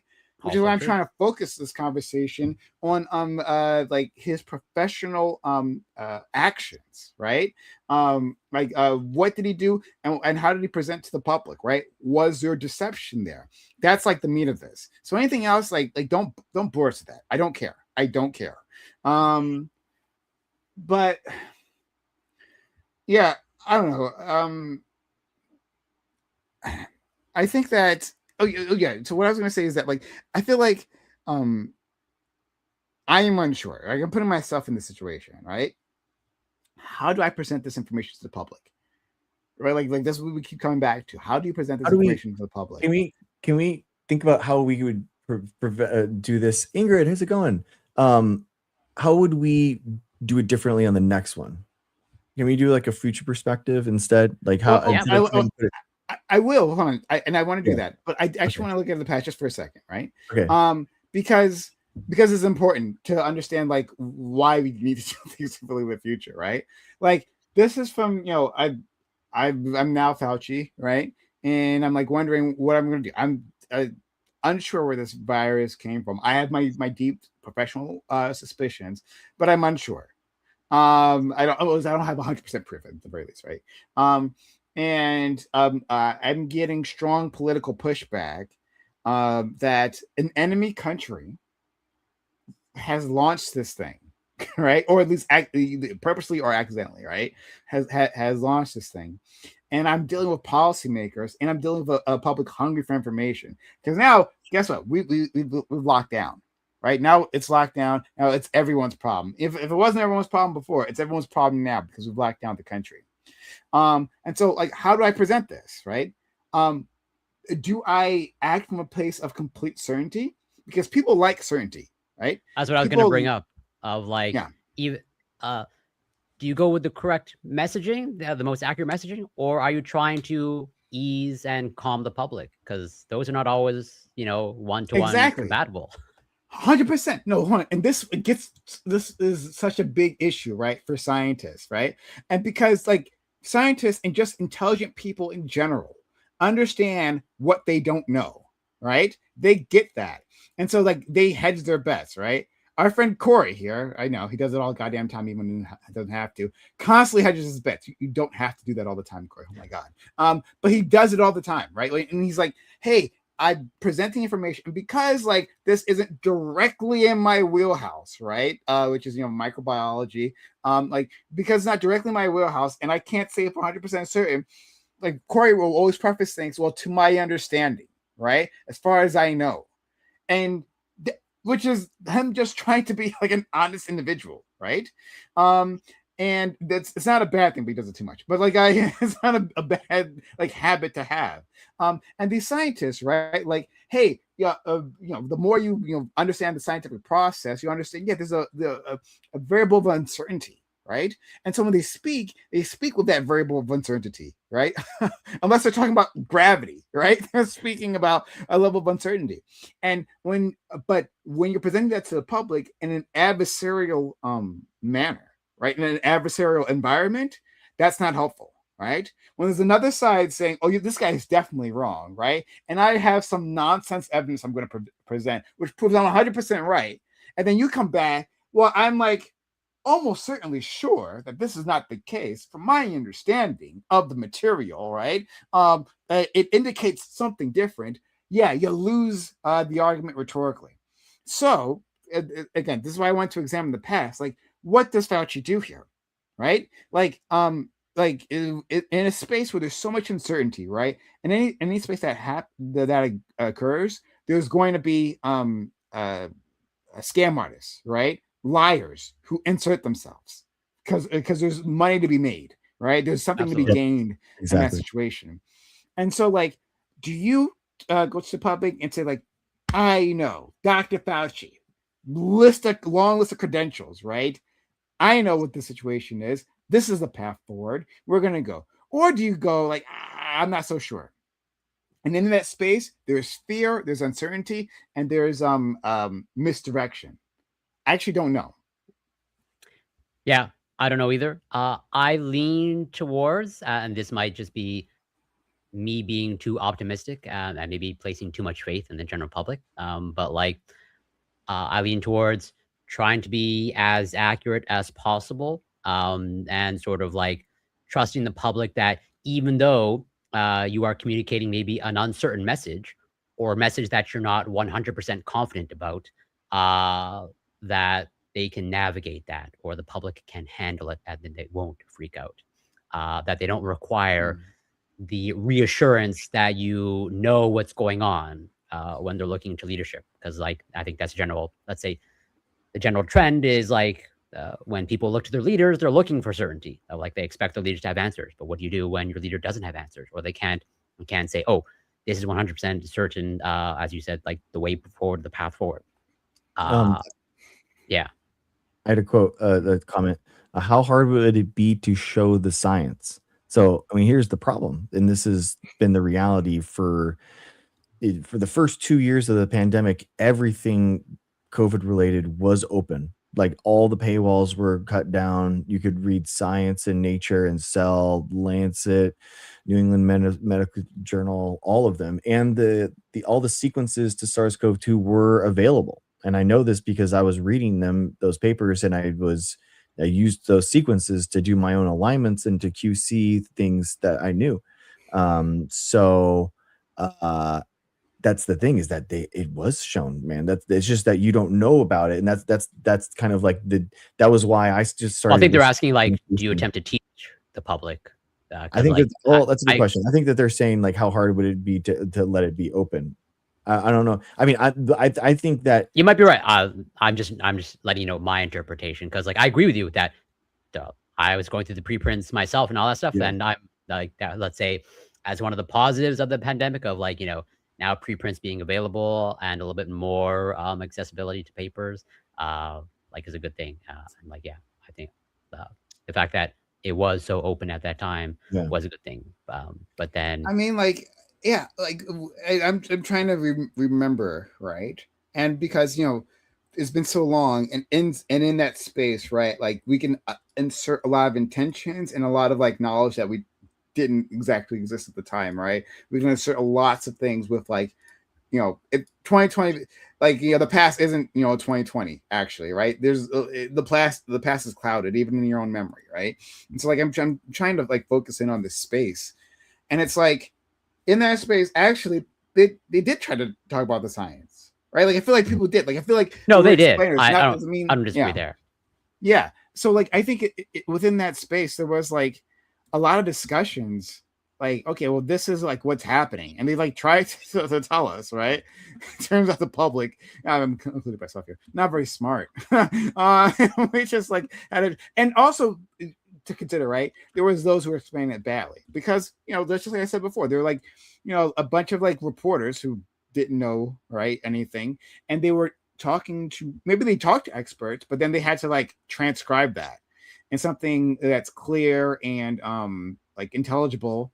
And in that morphing, right, like they like screw things up, right? And that like introduced more uncertainty. All these things are happening at once. And like, yeah, so like how hard would it be to teach the science? Like for Dr. Fauci, I don't remember him like himself doing explainers, right?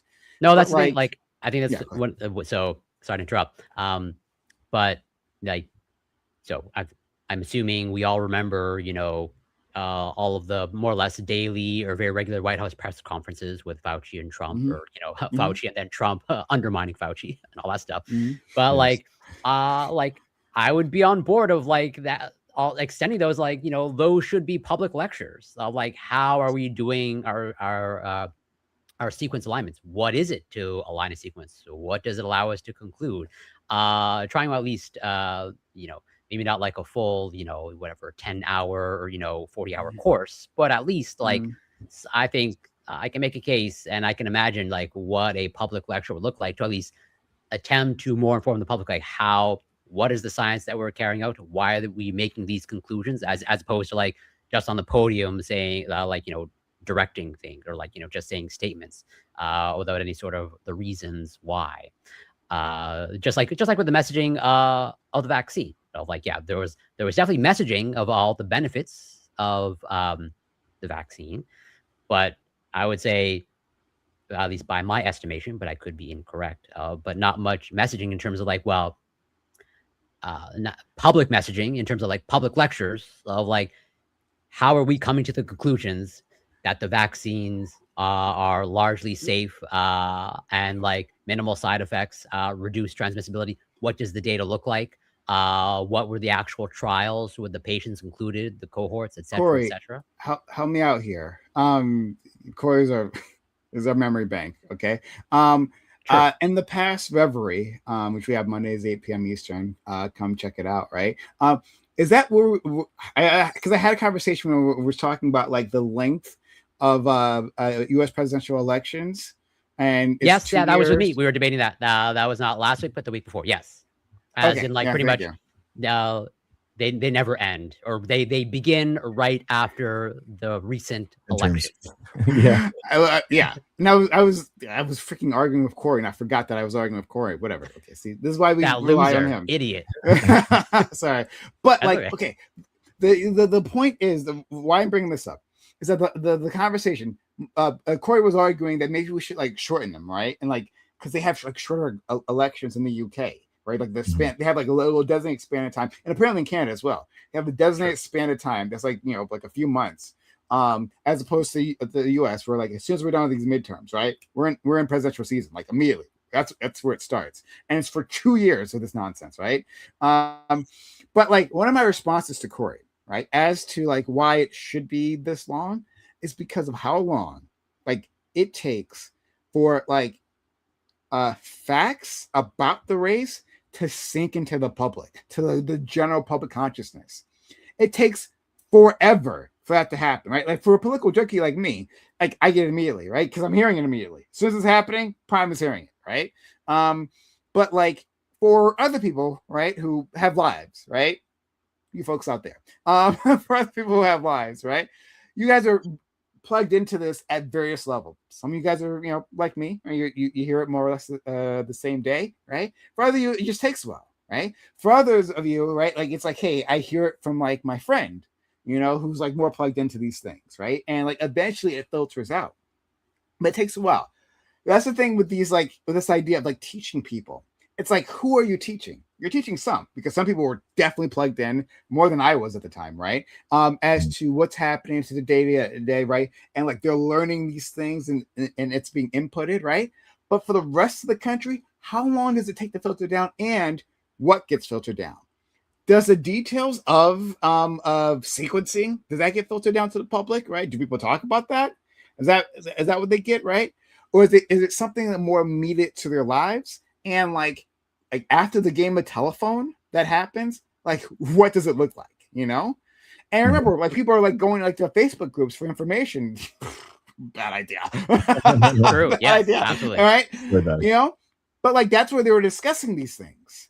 And so like, what does it mean to educate the public? I mean, like there were efforts to do this, but still we have like a massive misinformation on, and like there's a public education level of like effort that there's few things that border on this, right? Like a global like effort to educate, to talk about this thing, and still we have this level of misinformation, right?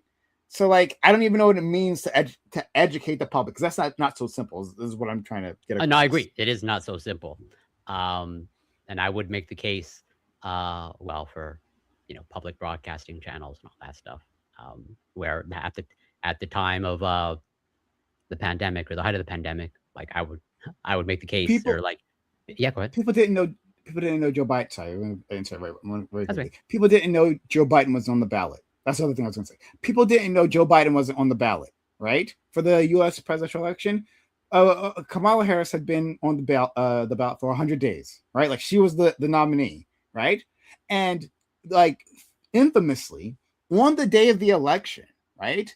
After just over 100 plus days of campaigning, there was a spike in Google, what happened to Joe Biden? That's what people were searching for. They got to the a booth, right? And they said, "Hey, what happened to Joe Biden? Where is he? I don't see him on the ballot." They were confused.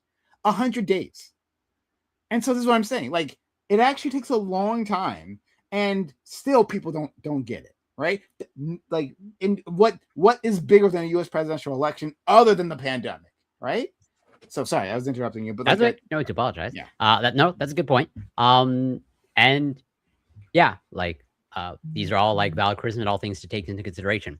Where even though like I would make the case for public infrastructure, for public broadcasting of like a 24-hour, as in like I was about to say, at the height of the pandemic, like I would not be opposed to like just a channel that like runs public lectures, trying to like inform the public and trying to get them to understand some of the biology and the data and all that stuff, like trying to but then are people going to tune into that? Are they going to be even aware that infrastructure exists? But then I would potentially, I'm just like thinking off the top of my head, but I'm not opposed to like extending Amber Alerts to like, hey, we now have a channel that if you want to get information, or if you want to know who the president is, okay, we have this 24-hour channel that is running 24-hour presidential ads that they've all bought out. Okay, I'm not opposed to that, but again, I'm just spitballing.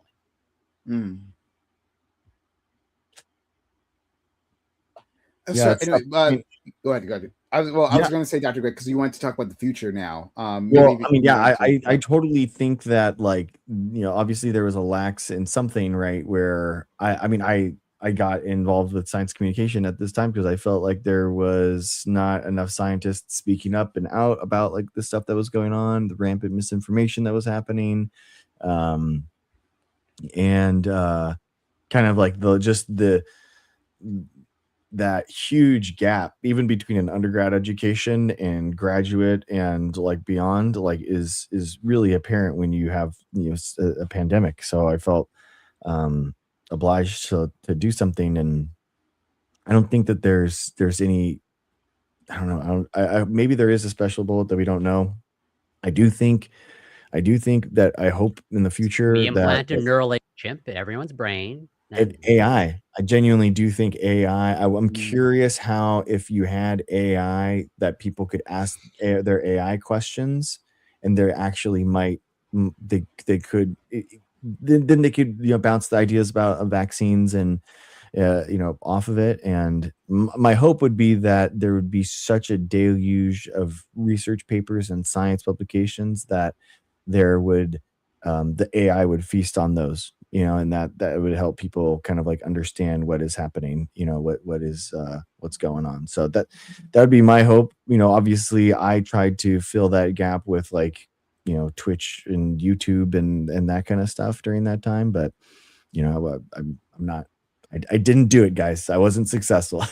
so, so but yeah, in the future, I think like I do think the biggest thing that really hurt us in the pandemic was having like a conspiracy theorist president that was, trying to yeah. take the crown for like Yeah. all this stuff. I think that really the first 6 months there, like, I think that was super, super, super nefarious. I do think though, like, but coincidentally though, also I do think that like having a president that is willing to say, "Hey, we're going to do this, and this is why we're going to do this, and this is what's going to happen," like trying to keep it on the track, because there were a couple times that it felt like that Fauci was trying to appease Trump and appease the scientists at the same time and going back and forth and waffling. A good example is actually in March, which is when that Fauci clip happens at 60 Minutes, where he's talking about masks. Like, that he thinks masks are actually good because they were actually coordinating with the USPS to send out masks to every American household. They were going to send out 600 million cloth masks to all Americans, and Trump axed it. He stopped that from happening. So that Fauci did think that masks were a good thing to happen. Yeah, yeah, stuff like that, like like doing bringing out patriotic ways of being more like patriotic in the ads in the space. I would definitely be playing Can that you up. expand on that? What do you mean by patriotic? Like looking out, I mean, I do think that vaccinations are patriotic. Vaccine patriotic Well, I patriotism. understand you believe that, but I don't know that just talking about that. Like, messaging. but Okay. that's the thing. I mean, we did have like all those cringe like celebrities coming out and doing like "We Are the World," inside of their mansions and stuff, and that kind of Yeah, like that was definitely that was the awful, very out of touch. was the opposite of it, But I do think that there has to be a, this is what's happening and this is why. The daily briefings were supposed to be that, but the problem is that Trump is so untrustworthy. You know what I mean? You can't believe anything that he says. That he was constantly kind of backtracking, and then you never could listen to him. So it's tough. So it is tough. I guess what I'm trying to parse out specifically is like, what should the scientific community be in terms of response? One, and then like scientific community in the larger sense, and then more specifically, whoever is in charge in the more specific sense, right? Like the new Fauci, right? Because like you made a reasonable request there, Dr. Greg, a very reasonable request that like, hey, the president shouldn't like, put out like nonsense misinformation, right? Unfortunately, I don't think that request is gonna be fulfilled. Unfortunately, right? Well, hopefully, it's hard to imagine that we get a president any dumber than Donald Trump, right? Knock on wood on that shit. You just jinxed it. We'll see. That's for sure. I know, right? It's hard to imagine, but who knows? But the more salient point here is that like, science as not just vaccine science, right? But just science in general is under attack. Just under attack from all sides, right? That like there is a moneyed interest who are pushing back on it, and this is not new, right? Like, I mean, climate scientists, right? Like, they were told they were crazy when it first came out, even though Exxon had already done the studies. So like, oh man, this looks pretty bad, guys. But like, let's cover it up, you know? Like, that happened. And we know what happened. And so what they did was like introduce like specifically a misinformation campaign, right? Just like cloud the situation, right? Everyone's just so unsure. Okay, look, the Republican Party doesn't go away in any of these scenarios, right? Whether they have the president in charge or not, right?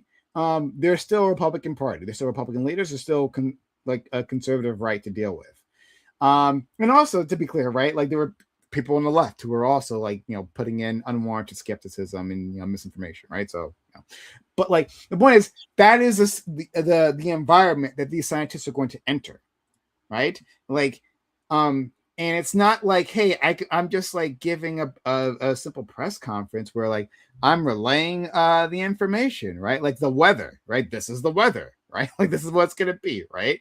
And, you know, the high pressure system is rolling through, right? Because there's going to be another person.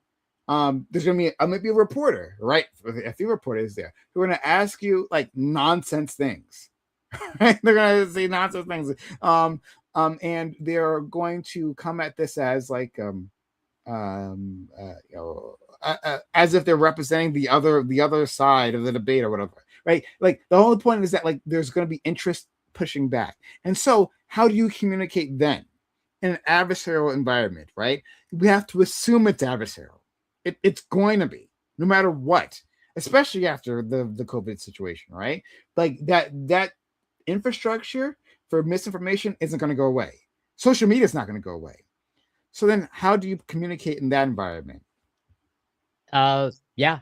I'm not sure that I have an answer other than like ideally having good, without defining what that is, good dedicated science communicators, because like good scientists are not necessarily good science communicators. I'm not saying that I'm either one of those. Just as the best, pick whatever scientist that you want, whatever biologists, chemists, they don't necessarily make the best teachers or educators. Those are two separate skills.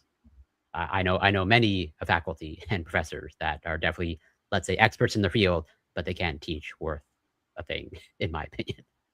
Yeah, it would probably be, to be honest with you, probably be like paying content creators to make high quality, engaging science communication content during the pandemic.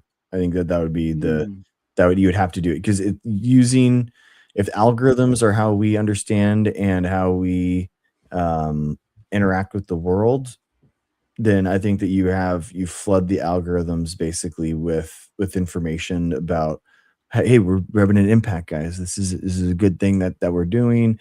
We're having these, you know, shutdowns of this, but now these cases are going here. This is the current, you know, highlight of what's happening right now, but just have it as like an official, you know, kind of. Well, we could even go further than that. I like your idea, you know, like maybe just like directly paying some trustworthy people. But like, what if like we went to these science creators and did the same thing, right? We paid them to make content, but rather than just like putting it on YouTube, right? Which, I mean, I think is a good start, right? To put it on social media. But like, hey, what if we like put it on, you know, the whitehouse.gov? What if we disseminated like these short, like concise clips, but properly informative to like the mainstream media, right? Like, hey, CNN, play this clip. This is from the White House. There's an emergency here. We need to explain it, right? This is short, concise, and like, you know, engaging, right? Yeah. And it explains things, and it does so in a way that doesn't like, you know, introduce a whole list of other problems for us, right? Like, maybe we should actually make that a regular thing. Like, hey, this is the thing. Like, examine this, right? Not that this doesn't solve everything. Certainly not, right? But like how do we? It's like if there is this content that exists, and it existed back then, right? People were doing this back then, right? They were doing it on their own. But like, how do we disseminate that? How do we get eyeballs on these things? If they're useful information and like gives them the relevant facts, right? Because in the end, guess what? They don't actually really need to know a whole biology lesson, right? They don't need the entire biology lesson on this thing, right? They don't need to know like the very I liked it the your explanation on sequencing, right? But like they don't need all of that. They need the parts that are most relevant to them, to their lives, because they're quite scared, you know. And how do we present that? So I kind of like that, but like going even further, hey, the White House gets involved. The White House has helped disseminating these things, and yeah.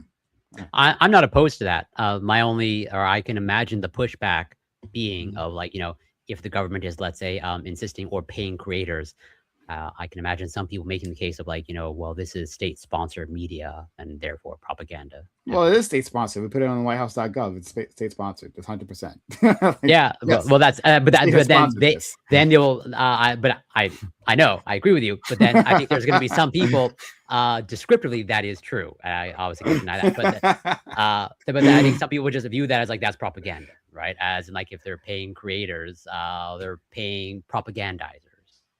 Right.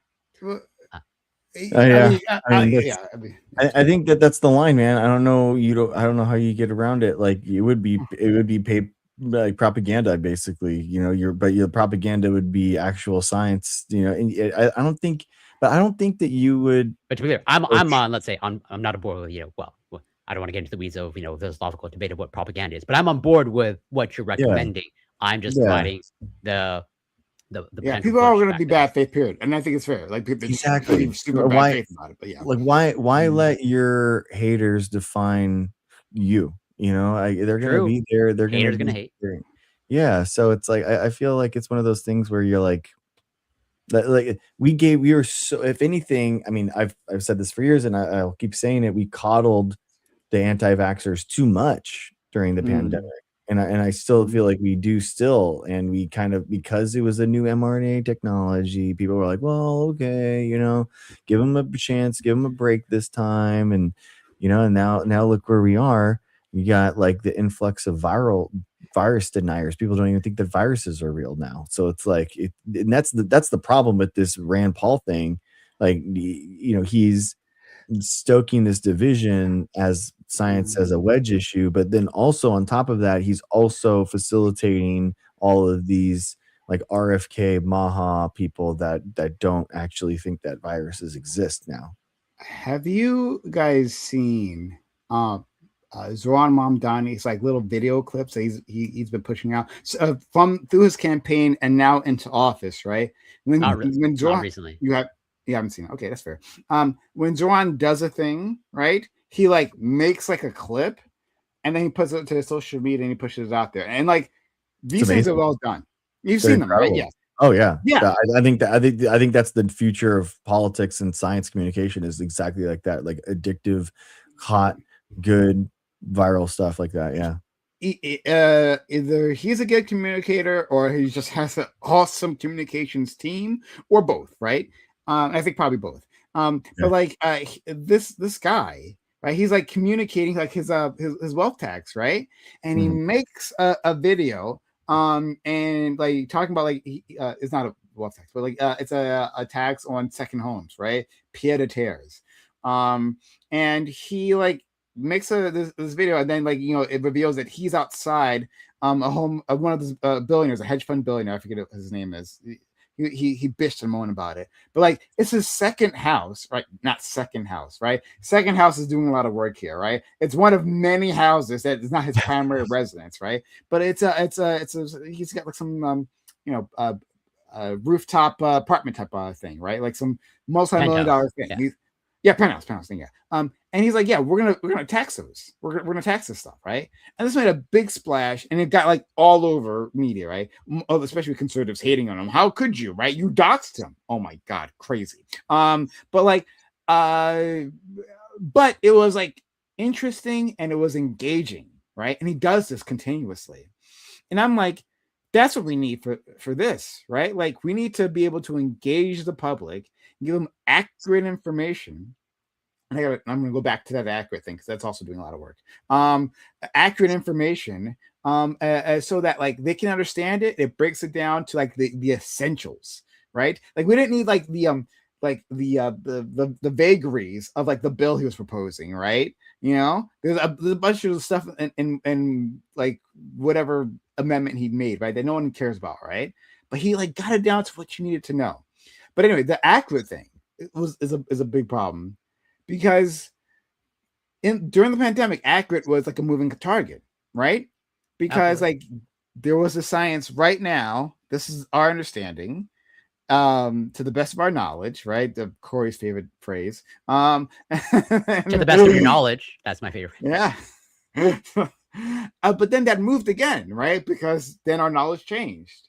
So that's an ongoing challenge. If you can't give people a definitive answer, you know, but I don't know what to do about that. Like, I mean, shit changed, you know. Yeah, I don't know Well, what I've to been do with the talking a situation lot. of like, you know, your the best analogy that I've heard so far is like you're building a ship as you are sailing it.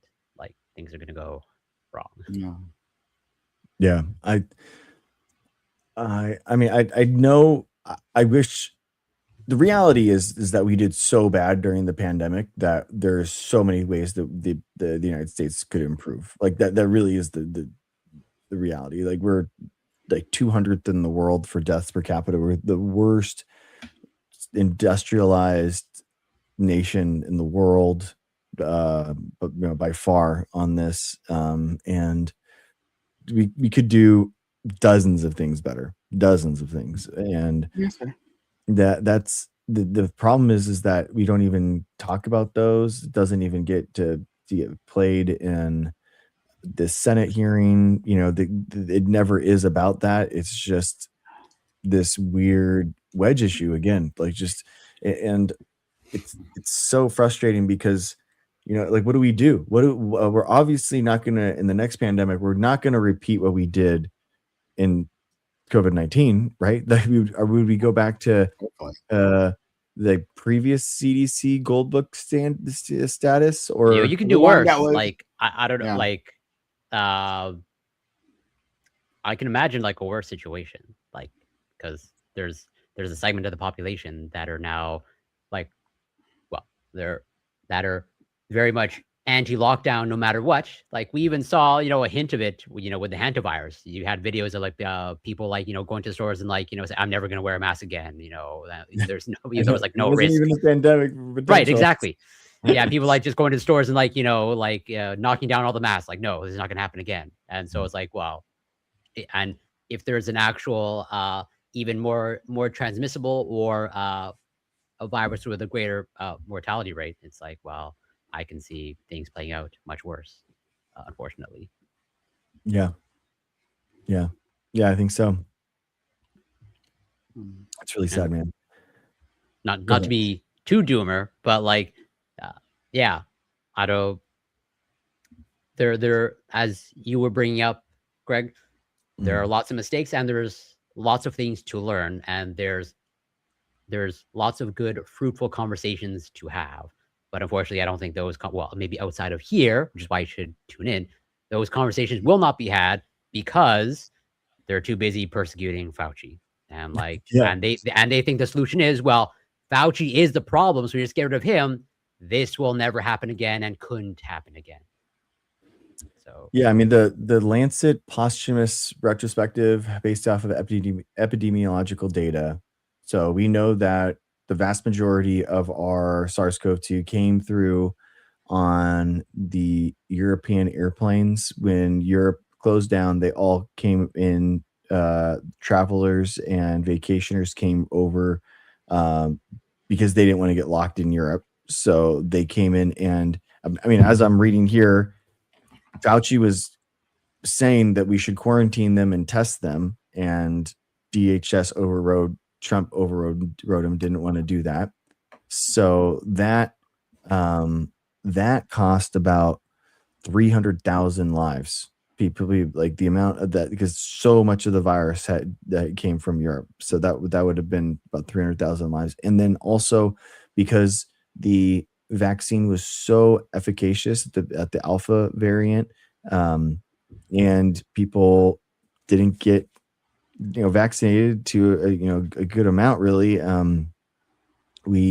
There's about 300,000 people lost their life because of because of vaccine hesitancy. So that's 600,000, which is half of the people that died during COVID. So those are we could have, you know, cut our numbers by half if we had just done really simple things like actually when if people are coming in, you know, if we have a pandemic, like you quarantine people, you know, like forcibly quarantine people. If they're coming in, they have to sit in a hotel for 2 weeks or whatever, and we pay for their DoorDash, whatever they want. We pay for their hotel, and they wait there for 2 weeks. That's how you save, you know, a quarter of the lives during the pandemic, and just like advocating for preventative measures like vaccines. You know, I think that those two changes in and of itself would have done an amazing job. Absolutely. I mean, like what our friend Corey said, I can very much imagine things getting worse because, like I was saying, the infrastructure of misinformation doesn't disappear. In fact, like it's strength. If anything, it's strengthened. I think over time. Like some people who like started out their careers with like COVID misinformation, and now they're like have like big platforms. You know, it's easy money to spread fear, right? Easy money always. And so that doesn't like necessarily go away. And it's a now in case it wasn't proven before, right? Now it's a proven college industry. If there's another emergency similar to this, right? People know exactly what to do to make a buck out of it. So you know, there's that. But like you know, like I don't know if like if there is a response, like we have to respond to a pandemic, like, hey man, who's going to listen about like the importance of taking a vaccine? It's a virus, I guess. When like vaccine rates have continued to drop from 2019 levels, right? Like, you know, people are really seriously talking about like polio coming back, you know, like polio, being a thing again now. And there's a whole list of these like diseases that are now on the table in the United States where they weren't previously. So it's like, okay, would 2026 United States do fare any better than 2020 United States? Like, what reason is there to believe that, right? Like, all signs point us to doing worse. Yeah. Yeah, way worse. I mean, especially with measles and stuff, all those people have compromised immune systems now, but 30% of those people. Yeah, it's I don't know, man. It's gonna have to get a lot worse until it gets better, sadly, I think. I mean, I'll be severely disappointed. Well, if the next president is a Democrat, and if they don't start not only, let's say, rebuilding institutions, but then also maybe taking steps to building infrastructure for science communication, whatever that might look like. I'll be disappointed. That'd be great. Before we go, do you want to talk about the Kalshi thing? Oh yeah, sure. We could touch upon, yeah, sure, because I think it's interesting. Yeah. Should you be able to bet on drug trials? Prediction markets on Kalshi and Poly Market now let people wager on drug approvals. Kalshi also plans to allow bets on clinical trial results. On the betting website Kalshi and Poly Market, people can now wager on whether FDA will decide this year to approve medicines for cancers in the lung, breast, pancreas, and blood. Kalshi also plans to allow users to bet on whether drug trials will succeed. Researchers, doctors, and patients said that these prediction markets threaten to undermine the drug development process.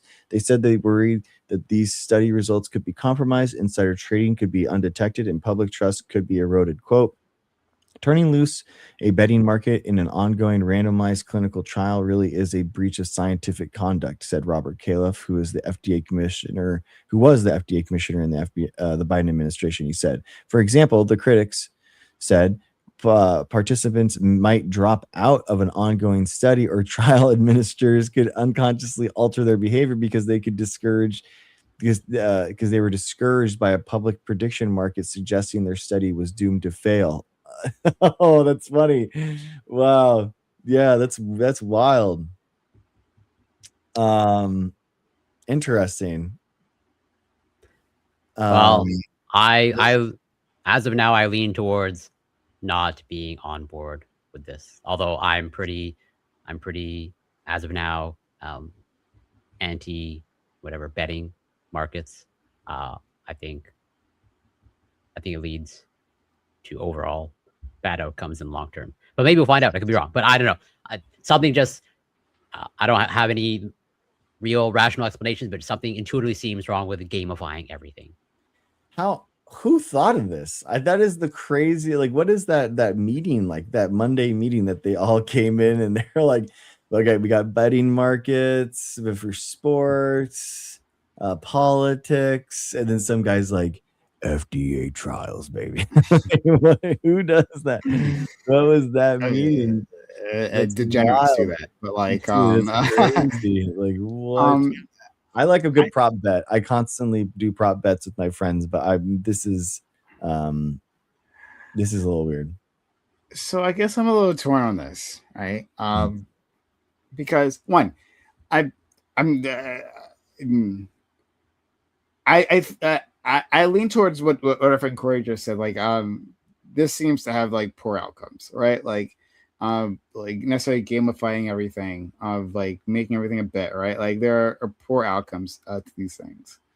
And like the gambling epidemic, oh boy. Whew.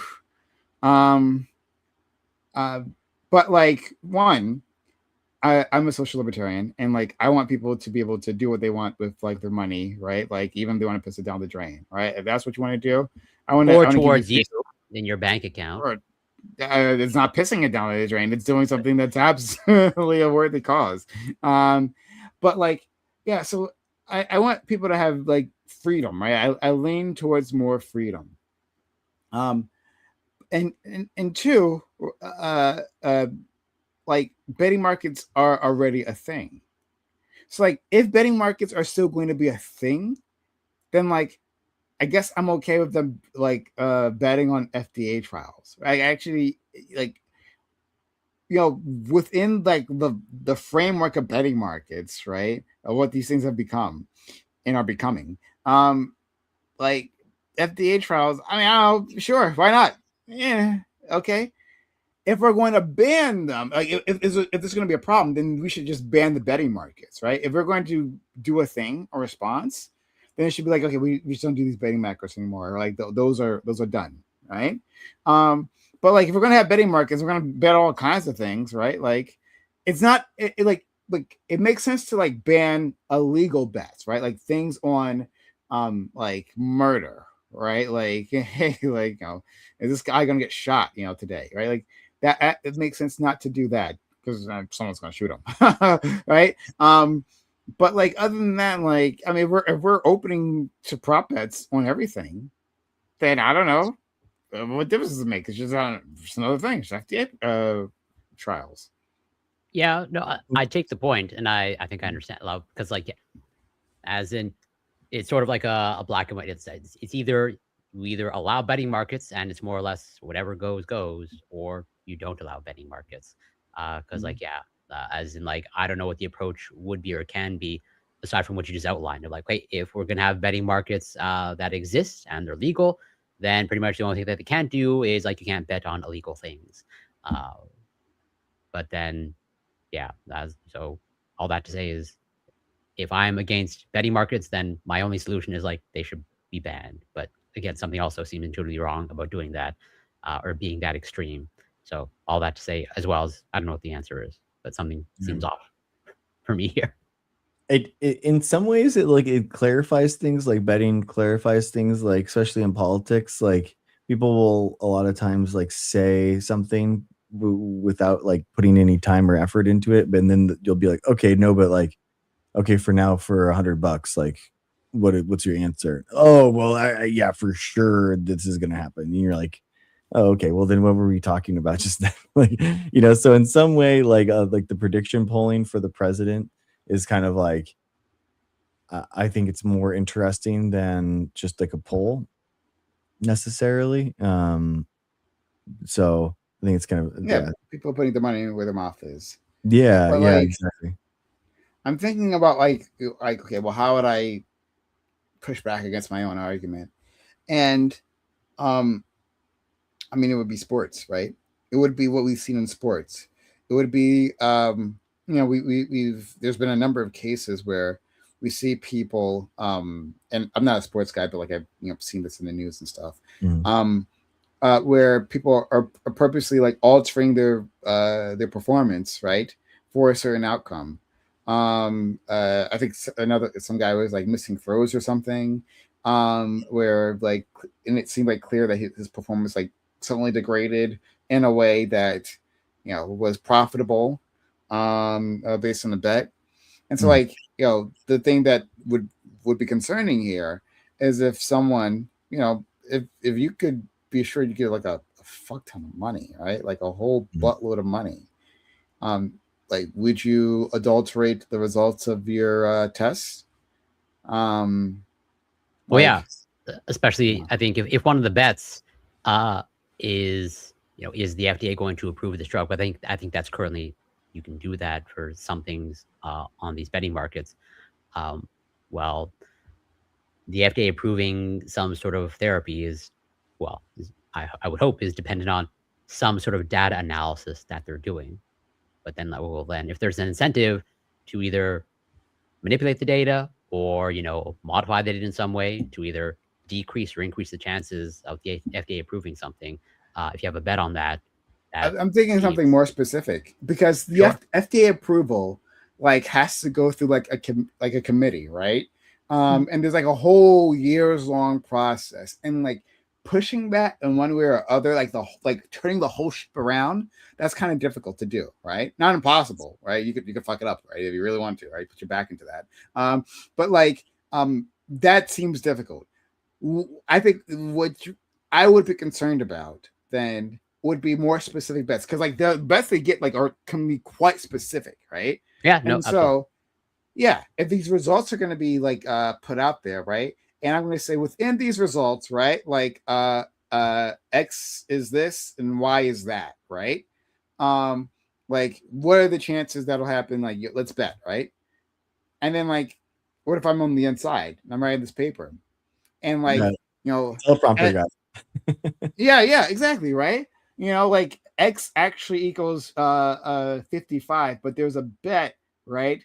But the more profitable side of the bet is that X is above 60, right? And I was like, okay, X is like 62 now. X doesn't equal 55, it equals 62 now. That would be something that could maybe be a huge problem. You know what I'm saying? Yeah, no, I take your point and I agree with it. But That's it's like wrong. billions of dollars, though. I mean, that's the thing, is like it's like billions of dollars for one of these things. But I guess the argument could be like someone that's being exploited at work, not like being paid well, could like make money. Like the guy that was in the secret operation for Venezuela, like there was one of the guys on there made a massive bet on whether or not Trump would invade Venezuela, and he was on the team, and so he made a crazy bet, and he played off. And the billions of teleprompter dollars billions of dollars are online, but like I don't make billions of dollars, right? Someone's gonna make a lot of money, but I'm not gonna make it, right? I'm writing up this report. And like what I'm changing this value is deep into it. And hey, like we still get the approval, right? Like if I change this thing, we're betting on this thing, it doesn't change it, like it's still all in the wash, right? Like it's the same. But like now if I don't adulterate it, and maybe the specifics matter, right? For like there might be other downstream effects, but I'm not really concerned about that, because again, I don't make billions of dollars, right? Like those downstream effects will be other people's problem. I can make big money right this second if I make X greater than 60. Yeah.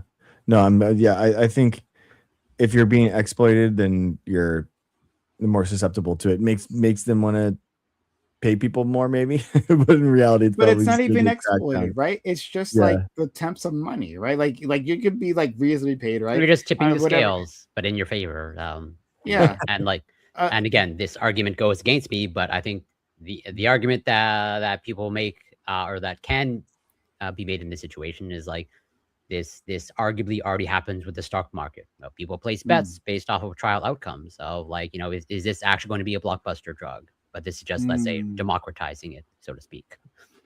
Yeah, that's true. Yeah, people do like make bets on the stocks. Yeah. Yeah. Again, I guess this is inconclusive, but I'm not sure exactly what to do here. Like, I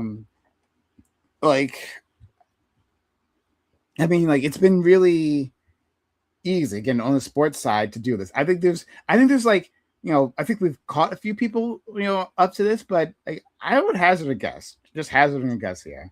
There's probably a lot of players who've done this and haven't gotten caught, right? Who just been like more competent. I'm just operating the assumption that sure.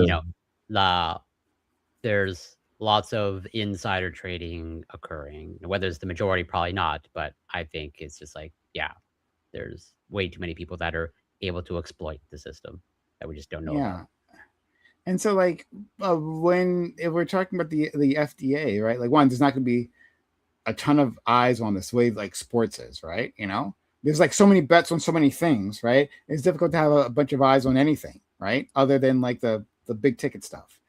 And so, within that, and they make like really super specific bets, right? They just do that. And you could place the bet, right? Like you can just make it, right? And you can set this thing up. Like, will people like take advantage of that? I mean, they seem to have done so in every sector of life now so far. So I guess I can't say that they wouldn't do it with FDA. So maybe now I'm talking myself out of this. Like, maybe not. Good. That's where I'm at. But again, like, I don't like to be heavy-handed. They were just like outright banning. But like, I don't know any other solution. The craziest thing, insider trading, corruption thing, is that they're actually going to sell Trump's Truth Social data that impacts the market to insider traders, that financial people that want that market moving data earlier, because like even 5 minutes earlier would make a huge difference, millions of dollars. So you can basically subscribe to insider trading corruption through the White House, through True Social now, which is just unbelievable. That's a little bit of an exaggeration, but not too much. I think this is corrupt as well, right? But like basically, they're going to set up a data stream, right? Mm-hmm. That is more immediate for his Truth Social tweets, right? Where like as soon as it goes out, the first people to get it would be the ones who's subscribing to this data stream, and it's only open to organizations, right? Like financial organizations. My understanding, if I remember correctly, yes, like our friend Dr. Greg said, it's a market moving like thing. Like when the president says something, especially with this goddamn war, right? Like it moves markets. So the faster you get that, the better. It may not be like 5 minutes. I mean, I guess it could.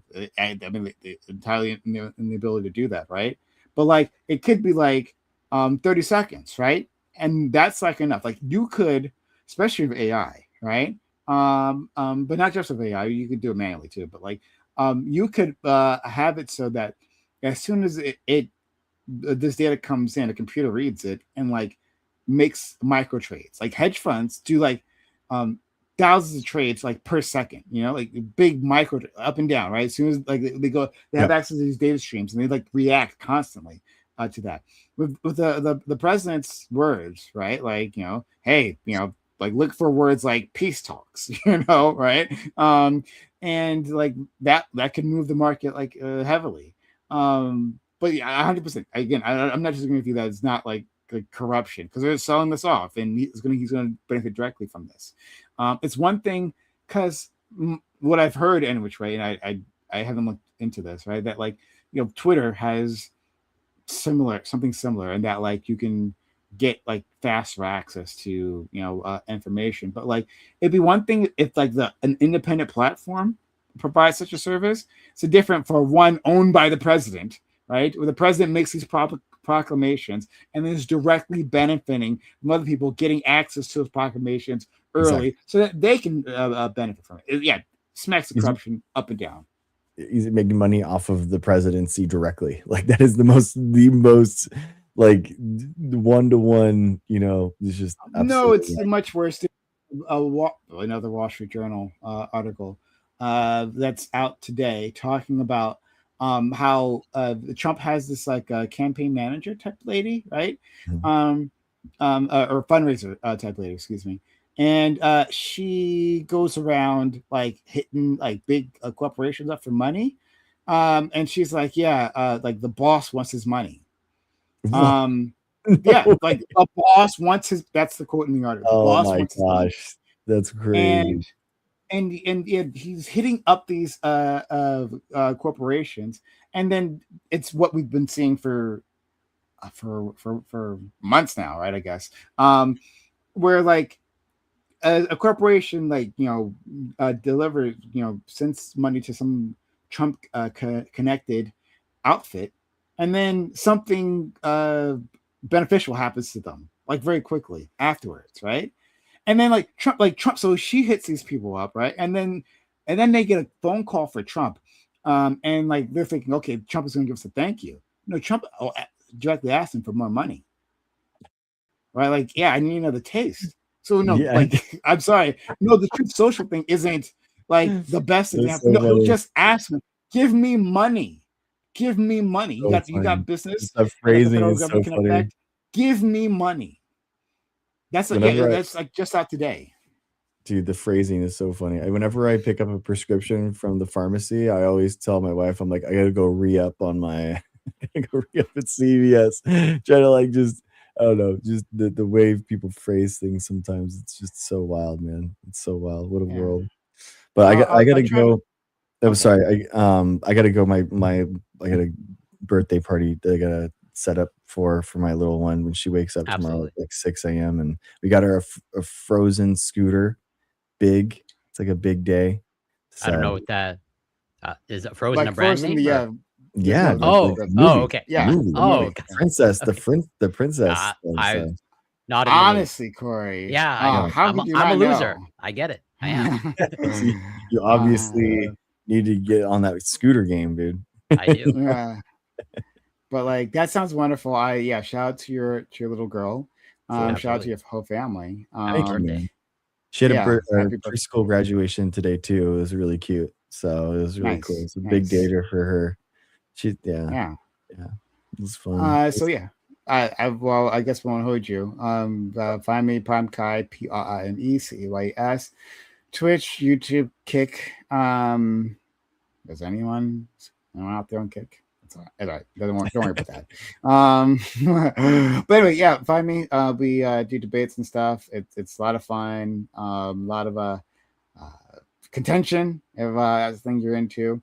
We'd love to have you. Thanks so much for having me. And yeah, great discussion as always. You can find me on Twitch, CoreyCam84, Twitter, X, YouTube, Instagram, Substack, TikTok. It's Corey Campbell. And yeah, look forward to next week. Thanks, guys. Appreciate you as always. Thank you so much.